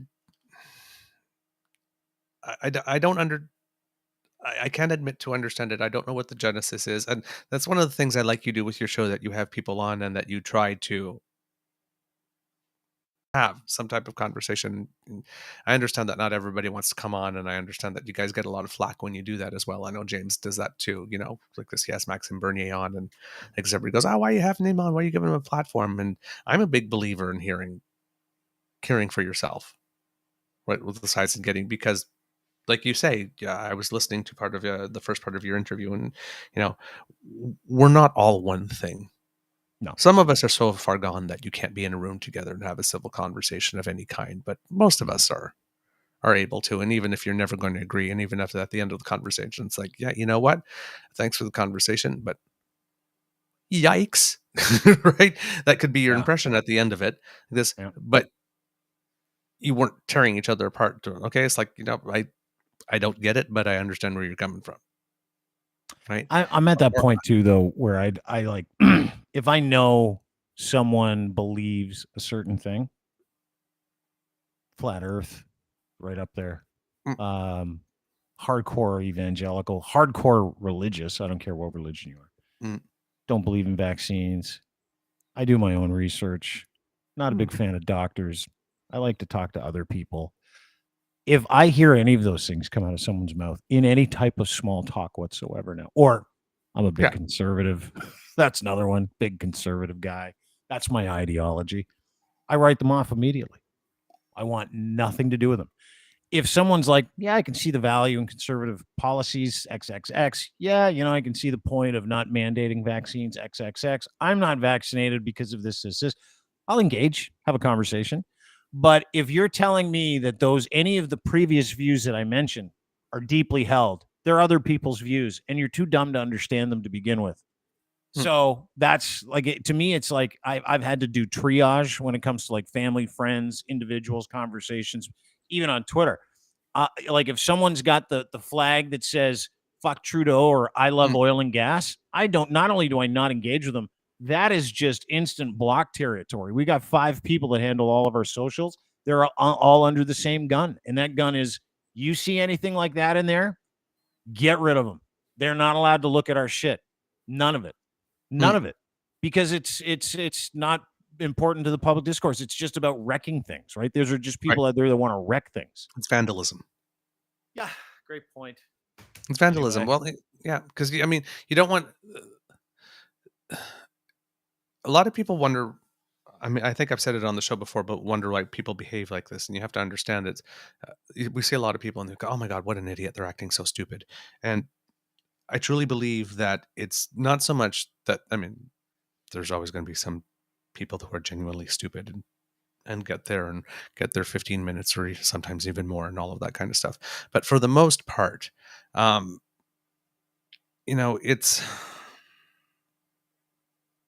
they're not stupid. They're making choices to behave in this way. And the goal is they want, I refer to them as loudmouths because they want to occupy all the space. Right? There's only room for their opinion. There's only room for their view. If any coverage in the news that goes against their or makes them look bad is biased or someone in the tank, it can't possibly be. If you want better coverage, behave better, make better choices, make better decisions. The coverage is bad and comes across as bad because you're doing bad things. That's why there's no bias. Nobody's against you. We're just showing you what you do. Pretty simple, and if you isn't don't it? like it, right? It's simple. Because here's the thing, right? Is we have this like 50-50 bias, right? Like this, you have to show both sides. You have to, and it's like, well, okay, let's say like ethics, right? Every now and then you grease a couple of palms like this. There's a certain amount of grease that happens in a democracy. We're never going to get it all out. Ideally, if we wanted to be idealists and purists, we're going to be there. But I like to I've greased people before, just so you know. I'm not opposed to a little greasing from time to time. Especially if you can get in somewhere and it saves you a big weight. I'll grease. So, but I'm a bit of a greaser. Okay, but here's the thing, right? If you're an absolute, I'm never a fan of the people who want to do the purity test, because the purity test, the only person that at advantage is the person who imposes the test. Right? True. So it's like you've never, it's like you have to be like 100% pure, squeaky clean. It's politics. We're dealing with people. We're dealing with motivations. We're dealing with opportunities. People, have failures. People have faults. People have weaknesses. There is going to be some corruption, even in the most democratic, clean possible government you can. There's going to be some grease. After that, right? What have you got? Right? Who are you dealing with after that? Yeah. Okay. So this thing that's going on the other side, it's 80% of the stuff that you are doing is horrible. You're talking about canceling, for example, carbon rebates and climate, what they call the carbon tax, but to replace it with what? Absolutely nothing. They're talking about carbon capture and storage again. Well, Harper was talking about back in the day. We'll just rely on technology. Some magic technology will come down from the sky one day that will save us, and then we'll get around to efficiently deploying it throughout the nation because government, we're really great at that, and and that will solve all our problems, and we don't have to do anything to reduce our carbon footprint in the meantime because something will happen and it will save us. Well, we're still waiting on that technology. Had we bought that line, we would have done absolutely nothing for since 2006. Right? We only be getting started now. It's too late, right? it is proven that it's a part that you need. If it's a 3-legged stool or a 4-legged chair that you have in any type of policy, you need some type of way to price pollution. Period. It's got to happen. And if you don't do it, and if you fight it, and if you resist it, at some point there's going to come a time where we're not even going to be able to sell our products internationally, because there will be minimal standards for how much carbon has to go in that stuff, and we will not be producing according to those standards because somebody decided that it was worth it to forego skating to where the puck is in order to be able to raise another $10 million off grandma and grandpa. Yeah, and that's it, man. You nailed it again, Douglas. And it's like a never-ending thing, and the environment and the temperature of politics over the past 20 years has become what it is, right? Which is just social media chasing its own tail, and then to saying, hey, that works there. Let's do this here. Let's gaslight. Let's tell people what happens. Let's tell people to be afraid, and let's lie to people, and let's commit to doing terrible things, and let's commit to undoing the good things that so many governments before us have done to make the world a better place. And right? that's the thing, right? We're on a timeline, we're on an agenda, right? Because it's not time to stop. It's not time to start tearing things down anymore. Yeah, we need to stop voting for people that said we're going to axe this, and we're going to take away the child day care, and we're going to take this. No. We invested all the money. We put them in. These are things that we asked for. Build on that. If you're going to run on building on that, that's fine. If you're going to run on improving them, tweaking them a little bit, that's fine. But we have to be done tearing down. Yeah. It's not. It's waste. But that's what. It's waste. I It's know. waste. I know it is, and you and I both know it is. Politics largely has been predicated on tearing down the other group so that you can get an upper hand, right? It's about saying But that also this tearing was down bad. what we've already built, like pulling the Yeah. electric chargers out of the ground after we've paid for them and built them. It's like, why? Yeah. Who benefits from that at all? Just like oil and gas partners of conservative allies. I know, but I mean, like, come on, man. You've already paid for them. No, dude. I wonder too. It's funny, and I'll let you go. But I wonder if we're ever going to get back to, the way that we used to respect politicians because they weren't so blatantly hypocritical, ironic, if they weren't such fucking valueless conundrums.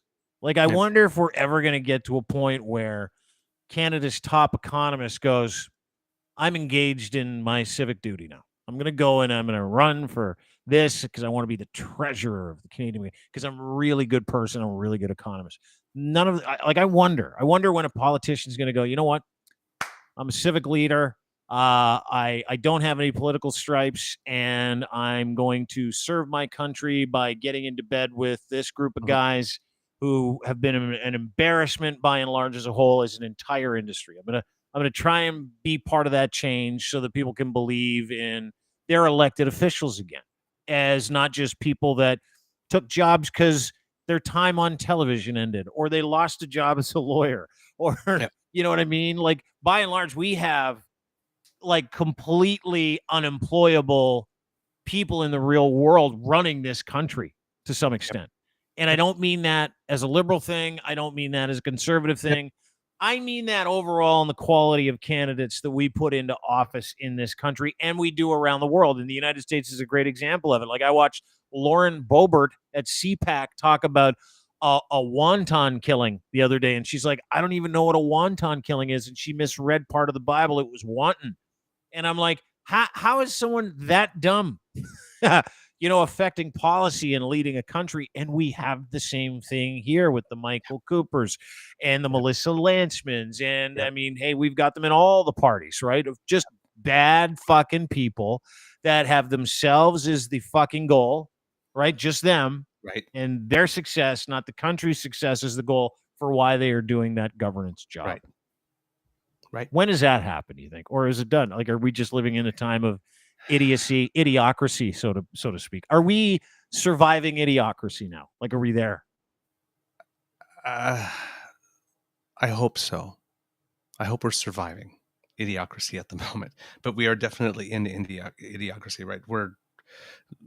We're rejecting experts. We're rejecting science. We're rejecting knowledge. We're going on feels, not facts. Right? And there's a core group of us, of course, but there's enough of that dynamic that it's driving the media coverage, that it's driving the social discussion, and it's not so.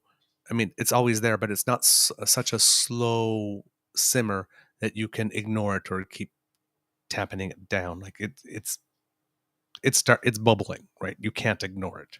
Have you seen the movie Idiocracy? Yes, I have. I have. Is that not what we're fucking going through right now?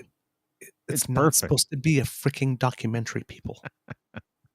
It's not supposed to be a how-to. Well, I'm reminded of like when Dax Shepard was watching that show Baitin', Right. or watching the show. No, Ow My Balls, it was called. Remember that? He's sitting there on his couch and he's watching a show called Ow My Balls, and he's drinking a Slurpee and he's watching a TV screen with like a million tickers on it, and guys are just taking turns hitting each other in the balls. Yeah. And I'm like, and then we had Dana White's Power Slap League take to air this year, and I'm like, oh, it's Ow My Face. Like, we are Idiocracy. And then there was a point where Luke Wilson comes in and he says to Dax Shepard, he goes, hey, what are you doing? I need to come in. He goes, you better leave. I'm baiting, which meant he was masturbating or getting ready to masturbate. And I'm like, well, there you go. We have a lot of these. I mean, this is it. This is like an MMA guy was the president of the United States.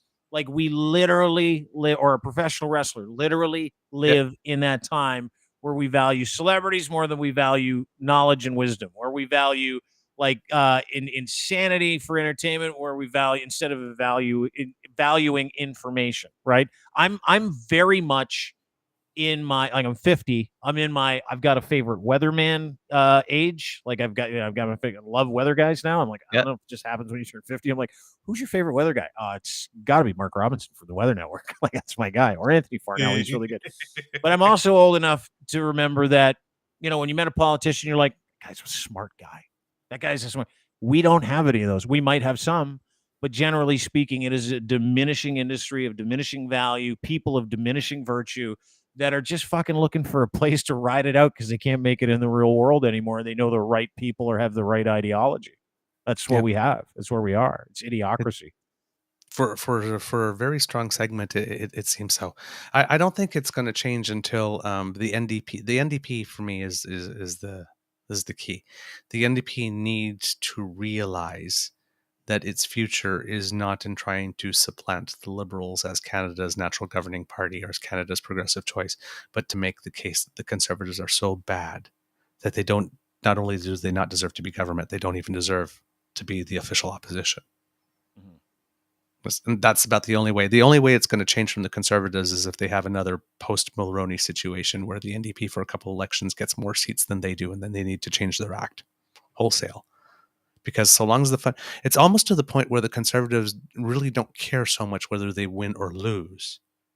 So long as they can break regardless of what is happening, they're getting a lot of money. If they lose, they just keep complaining about everything and keep the money rolling in while doing no work whatsoever. I mean, it's the laziest cash machine possible.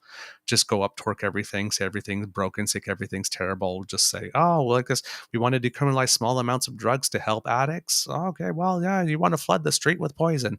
We want to make sure that people in Alberta are able to switch from one industry to another as the world goes the way it's going to go with green energy. Just transition. You want to screw people over. You want to it's so easy to do. Yeah. Right. It's the laziest form of politics possible. So, I mean, until the NDP realizes that, it's like, why don't you aim because when Jagmeet Singh comes up and says, I'm going to be prime minister one day, everybody laughs. Oh, they laughed out loud when he said it in the House of Commons. But why not say like this? You know what? It's like, I understand that people are not seeing me as that, but give me a chance as leader in opposition and I'll show you what it is that I can do. And you know what? Sometimes when you have a really, really bad election campaign for the front runner of the other party, you win. Aim for second. You might get lucky and get first, but don't come out and tell anybody that you want first in your majority government when you've got 20 freaking seats and that's not happening. It's not happening. Nobody will take you seriously from the get-go. But you got to make the case. You have to make the case, and you have to start making it now, that the Conservatives are such a shit show that they deserve some time in the sin bin to get their act together. Because the NDP can be strong in BC and strong in the West where nobody's going to vote Liberal. Right? There are a lot of ridings that swing Conservative NDP, not Conservative Liberal. which is wild to me. So like if the Alberta is conservative- like an irony in itself. Like But it's that's the either a thing. conservative or NDP. It's like one or the other pole. But if the conservative liberal seats swing liberal, and then the conservative NDP seats swing NDP, then all of a sudden you've got a conservative party with maybe 60 seats or 50 seats instead, or 40, and new Democrats with 50 something, and liberals with 120 something. Yeah. Well, all of a sudden, when the conservative party is in third place for a while, right? Liberals went down to third place. They switched it up. Yeah, but when you talk to conservatives who aren't insane, and there are some, not many, they all pine for that. All of them. They're like, oh, it's fucking so embarrassing. Like, I've got friends that are high up in the federal conservative party, and they're like, it is so bad right now. Like, it's hard to imagine that we're ever going to win another election again. But they're rolling it in. That's why I'm saying I feel that they don't care. But they're somehow capable of getting, like, every person in a trailer park, take nothing away from nice trailer parks, by the way, every person in the trailer park to read something and then send Pierre Poilievre $5 because they're afraid that Justin Trudeau is going to take away your white privilege. It is one or the other, right? I guess in their mind, you can't have a legitimate party of legitimate people trying to do a legitimate job for Canadians. You know what? That's secondary. Yeah, it doesn't even matter. We're making so much money by lying to people and attaching a donation link to it. It's incredible. Keep it up. And if we lose, we roll it in. And if we win, we get to reign and we get access to the purse strings to have a real party for 4 years. And then if we lose again, we just keep on rolling it. That's what I mean. I'm seriously convinced that the party is trying to get they literally phone it in. Well, they don't show up to debates. They don't do press availabilities. Nothing. Right. So they must lie with like 3 friends with the money just coming in. That's all it is. They're a money making organization, and it gets spent, and they take their trips and they go to their events and their conferences and whatnot. And, they have the little incestuous circle jerk, and they're happy. They have group masturbation sessions in the Conservative Party. I would not be surprised. Who's saying no to that? Not Mike Cooper. What do you think of him? Do you get a vibe from him? I do, but if I said what vibe I got, I would be afraid that the network would get sued. No, we wouldn't get sued. Christian Bale. Hip to be square. Just saying. Early Christian Bale movie? Inspired by a certain Canadian psycho. Infamous. He looks like someone just pulled him out of a cow, to be honest with you. Like he looks like a slick, disgusting, bearded, like in Doesn't Blink, Nosferatu. He literally looks like the devil himself. I mean, I know we shouldn't like body shaming all like this, but I just keep on waiting for him to turn around and see a string. You can body shame. My name is Michael Cooper. I am speaking from the Conservative Party of Canada.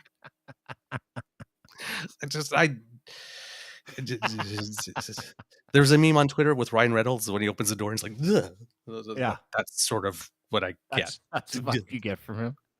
I get a very confused vibe for Michael Cooper. That's the guy that took the picture with the Nazi flag at the convoy, and he's like, I didn't see a problem with it. That guy, I get a very super confused vibe from this dude who's like, I'm not sure what I like, but I'll try anything. That's what I get. That's the vibe I get from Michael Cooper. Who pays rent to Pierre Poilievre, by the way? Oh, sorry, no, to Anaida. Oh, does he? He rents one of their houses? Yeah. So he gives the government money that he's supposed to get for rent for being an MP to his boss and his boss's wife so that he can live in that house. Is that true? Yeah. That's fucking awesome. Nice work if you can get it. Wow. And if you get it, won't you show me how? I just want to look at Michael Cooper's browser history. I bet it's fantastic. How to dispose of X. Oh man. Yeah, no. I would How long pass. does it take for a human blank to start smelling?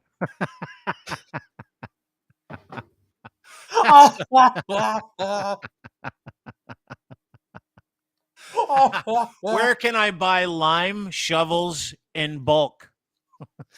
That's the vibe I get from him. How can you turn a human skull into a drinking glass? Like that's the vibe. Oh, I'm thinking maybe a little more Anthony Perkins. You think he's got a little more Anthony? Dude, let's have a look at this picture. Like, can we shame him for a second? Can we shame his looks? I know you're not a big fan of shaming people and their looks, but let's be fucking serious. There he is on the left, and there's his boss on the right. Can we just for a second talk about which one of these guys is like deathly afraid everybody's going to find out they have micro penis? Seriously, can we just put that on the table? Like, can we look at these? I'd rather them keep it in the pants than put it on the table. I mean, I like penis, but there's a limit. I know, but like, how do you even like look at these two? How do you go? Fuck, I trust those guys. I don't know, man. I just, and it's like there's two standard uniforms, and that's one of them, right? The skinny guy, sometimes with glasses, with there's them too, and there's DJ MC Homo Milk, the Arthur Rind or whatever it is, and did you say DJ Homo Milk? Yeah, the guy who did the rap thing. Oh yeah, with the milk, the guy who's like, yeah, that guy. Yeah, that guy like this, and then they had the Tom Mick or something like this. But there's like and Preston Manning, just like the skinny waifs of people with glasses and really annoying pitch voices. Spencer Fernando of the Canadian Taxpayers Federation.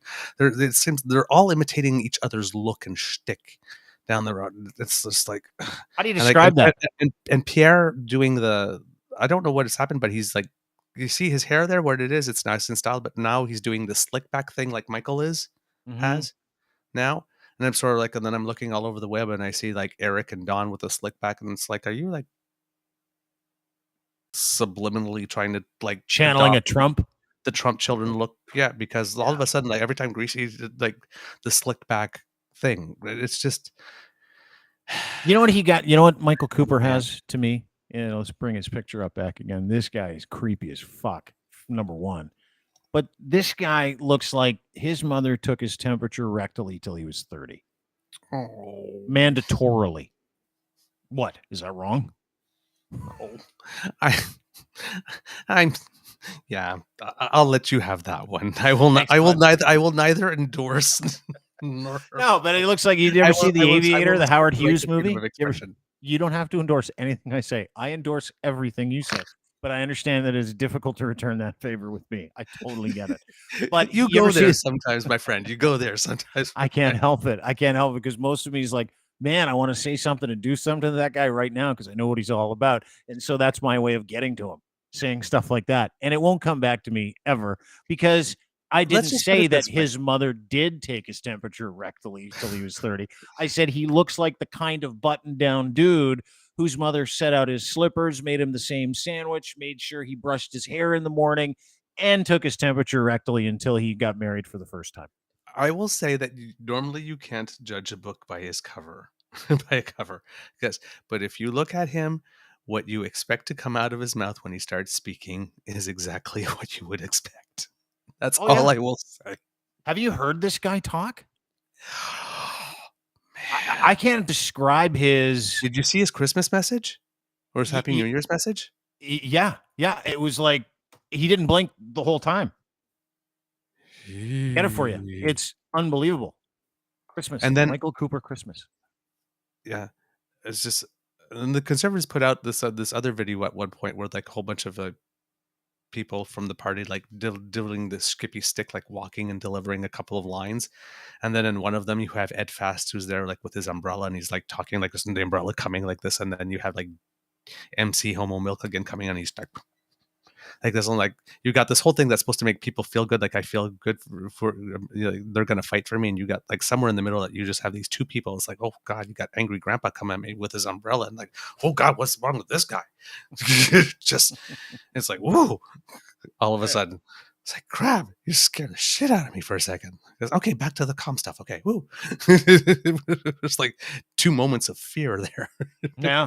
Yeah, totally. I mean, it's as if you've heard this guy, if you've seen this guy around, I mean, he encapsulates everything that I love mocking. Seriously, everything. He is slight. He doesn't blink. He looks like he's made out of porcelain. His ears are oddly shapen. He is nothing but an automaton who's doing the bidding of some other guy because his ideology lines up with him. Like, that is the worst kind of person in my life. Like, if you wanted to say, hey, Dean, and I can't say this on YouTube because I might get dinged for it. Hey, Dean, who would you like in Canada of all the people you would like to take into because I'm a little bit angry sometimes, and sometimes I don't mind settling things physically. Who would you like to take into a quiet, soundproof room? Any politician in this country. Soundproof room, 5 minutes, and no impunity. You can do whatever you want. It'd be Michael Cooper. Pierre Poilievre II. Yeah. Huh. Close second, but it would be Michael Cooper. That would be the guy if they said, hey, you can do anything like The Purge. You ever see the movie The Purge? Yeah. You can do anything you want to anybody you want for like 5 minutes. It would be that guy probably right now. Wow. And it changes daily. It's like a Rolodex of people I would do that to, but he's right up there. He's got to be number 1, number 2 on that list on a weekly basis. Yeah, I don't have such a list. I have to say, but I'm a lover, not a fighter. I know. And that's what makes us great friends. My friend, Douglas Connors, True North Eager Beaver. Yes. I found the clip there with the Christmas clip. Video there Dude, you got to not the Christmas clip, but with the two people like coming out, like the tone just completely changed for a minute. Yeah. Do you want to play it? Do you have it up? Bring it up. Yeah, absolutely. Yeah. This is Michael Cooper. This is the guy we're talking about. No, it's not Cooper. It's Ed Fast and MC Homo Milk. Okay, let's watch it together. After 8 years of Justin Trudeau, everything feels broken. Inflation is at a generational high. Interest rates are rising at the fastest rate in decades. The cost of groceries is up 11%. And Canadians can expect them to rise between 5 and 7% this year. Half of Canadians are already cutting back on groceries. 20% of Canadians are skipping meals. Can you imagine? 1.5 million Canadians. Christ! Food. Shit! The average rent in Canada's 10 largest cities is Who are these fucking losers? My God, they really want us to trust them, don't they? Like, they're dying to get us to trust them. Like, holy crap! Did you see like Grandpa coming at you with the umbrella, and then the other guy? Yeah. It was like, holy crap! That just took a turn all of a sudden. Very dark. Very dark. If you listen to it with the volume off, yeah. Right, because that's one thing they always recommend. Like, because when you get to that part, it's like it has nothing to do with anyone else that's coming on. Everyone else is like this guy, except them too. It's like, whoa, Jesus. Very aggressive group, aren't they? Yeah, yeah. I'm not very comforted by them. I'll tell you that. No, no wonder they're not allowed to form government. This is not comforting. This does not make me feel safe. This is no, go back into my happy space, Douglas. That's what I do when I see these guys talk. I'm like, take me to my happy space. Whew, boy. It ain't here. Thanks for doing this, dude. Really appreciate you taking time today. Oh, totally my pleasure. It's always a joy. I enjoy it very much. I love having you. Douglas Connors, True North Eager Beaver, name of the podcast, weekday mornings, morning show right here on the network. You can follow them at True Eager on Twitter, and make sure you follow Douglas as well. Do everything that you do happens at crier.co. So go to crier.co. And if you go to personalities, you can personally follow Douglas, who is not just on Twitter, but you can personally follow him and my friend Paulie, Blue Jacket Guy, Paula Atkinson, who is your co-host, Mr. Grizzly, My Mr. producer, Beaver. partner It is such an incredible podcast. It is so unique because you guys pretend to be two animals during the whole thing, but you actually disseminate some incredible information. Very calming experience. It's like starting your day with ASMR and great information and like debunking all the horse shit that happened the day before in politics. And it happens every single weekday morning, but it's also quite funny and very entertaining. And really appreciate you and the job that you guys do. So I would encourage everybody to listen to that every weekday morning. Make sure that you go and download and sub the podcast as well at True Eager. Douglas Connors, love you. Great to see you. You try and get some sleep tonight, my man. I will. It's love in Israel, my friend. Thank you so much. Talk to you soon. All right, man. There you go. Douglas Connors might be the nicest guy in the world. And you know what I love about him? When I say really rank shit, he just shakes his head. He doesn't go, that's it. You're canceled. That's my friend. It's like we're all different. Imagine eating the same cheese every day. It'd be terrible. He's like, oh, yeah, there's this one cheese. That's why fucking diversity is so incredible. It's why opinions are incredible. It's why cheese is incredible. A nice pepper jack. I would be the pepper jack of cheeses. Douglas, much more refined cheese. He'd be like a brie. A delicious baked brie. But he's also quite funny, and he's got a great sense of humor, and he's smarter than me, so it would be like brie with like a nice apricot chutney on top. Yeah, that's right. I know what chutney is. I am cultured as fuck. Brie, chutney, pepper jack. That's what this is. Oh, baked brie. Yeah, Douglas is still chiming in. He's like, no, I'm more of a baked brie. Yeah, you are. Yeah, you are. You baked brie, son of a gun, you. Anyway, thanks, everybody. Really appreciate you joining us. We'll be back tomorrow around 4 o'clock. Make sure you subscribe to our podcast, everything we do at crier.co. Subscribe to Douglas's True North Eager Beaver podcast and their Twitter feed at True Eager. Don't forget, this is all made possible and partnership by our friends at cantorque.com, Canada's assembly tool experts, rugged, hardworking, beautiful torque wrenches nobody else in the world makes. They make them here in Canada. Steel companies, individual projects. If you're looking for a bolting/torque solution that nobody else can find, these guys make it. They're manufacturers of Canada's leading industrial tools, offering you the very best in sales, service, rentals, calibration, maintenance, and custom fabrication of industrial torque tools. No matter the scale of that bolting project, they have your solution. Doesn't matter the industry. It could be mining, could be strip mining. I know it's not a popular thing, but it happens, and everybody needs equipment for that. Big, heavy machinery, nuclear, railroad. Doesn't matter what you do. These guys will make it for you. They're the best in the world, and they manufacture in Canada. Go to cantorque.com for more information. Also, our guys over at kivlaw.ca, my friend Rob Kivlikin is the principal, and if you're in Southern Ontario and you're up against the legal issue, these are your guys. Go to kivlaw.ca. Speak to a lawyer by hitting that button on the top right-hand side, or just email Robert yourself. He's the principal to get your life back. Robert at kivlaw.ca. Wrongful arrest, any offense, any litigation, any crime, wrongly accused, even if you did the stuff, doesn't matter. They want to help you get free. And that is what Rob does better than any criminal defense attorney in Southern Ontario, and his group does it for you. Go to kivlaw.ca, or again, Robert at kivlaw.ca for more information today. And of course, Ed's Fine Imports and his Gitch. I love his underwear. You will too. Boxer briefs for dudes that like to feel comfortable, and they like all that air moving around there, and there's a little pouch in there. It's like you feel like a marsupial of sorts. And that pouch is incredible because your gear goes right in the pouch, and then you wear the underwear, and everything stays separate, and you don't get, the swalls that happen at the end of the day. You're fresh throughout the day. You can use them for athletic stuff, casual wear, doesn't matter, a bunch of colors. $29.99 gets you a pair of underwear. He'll send you a free pair when you order 3 or more. Go to edsfineimports.com and use that promo code of Gitch3. He'll send you Gitch, and then the number 3, he'll send you a free pair. It's a good guy, that Ed. We're all good people. Not all of us. Some of us. I'm not even that good of a person. We established that a long time ago. Douglas is a much better person than me. That was established for an hour and a half right here today. And you know what? I'm okay with it. Have a great day. See you tomorrow. Peace, love, dope. Bye.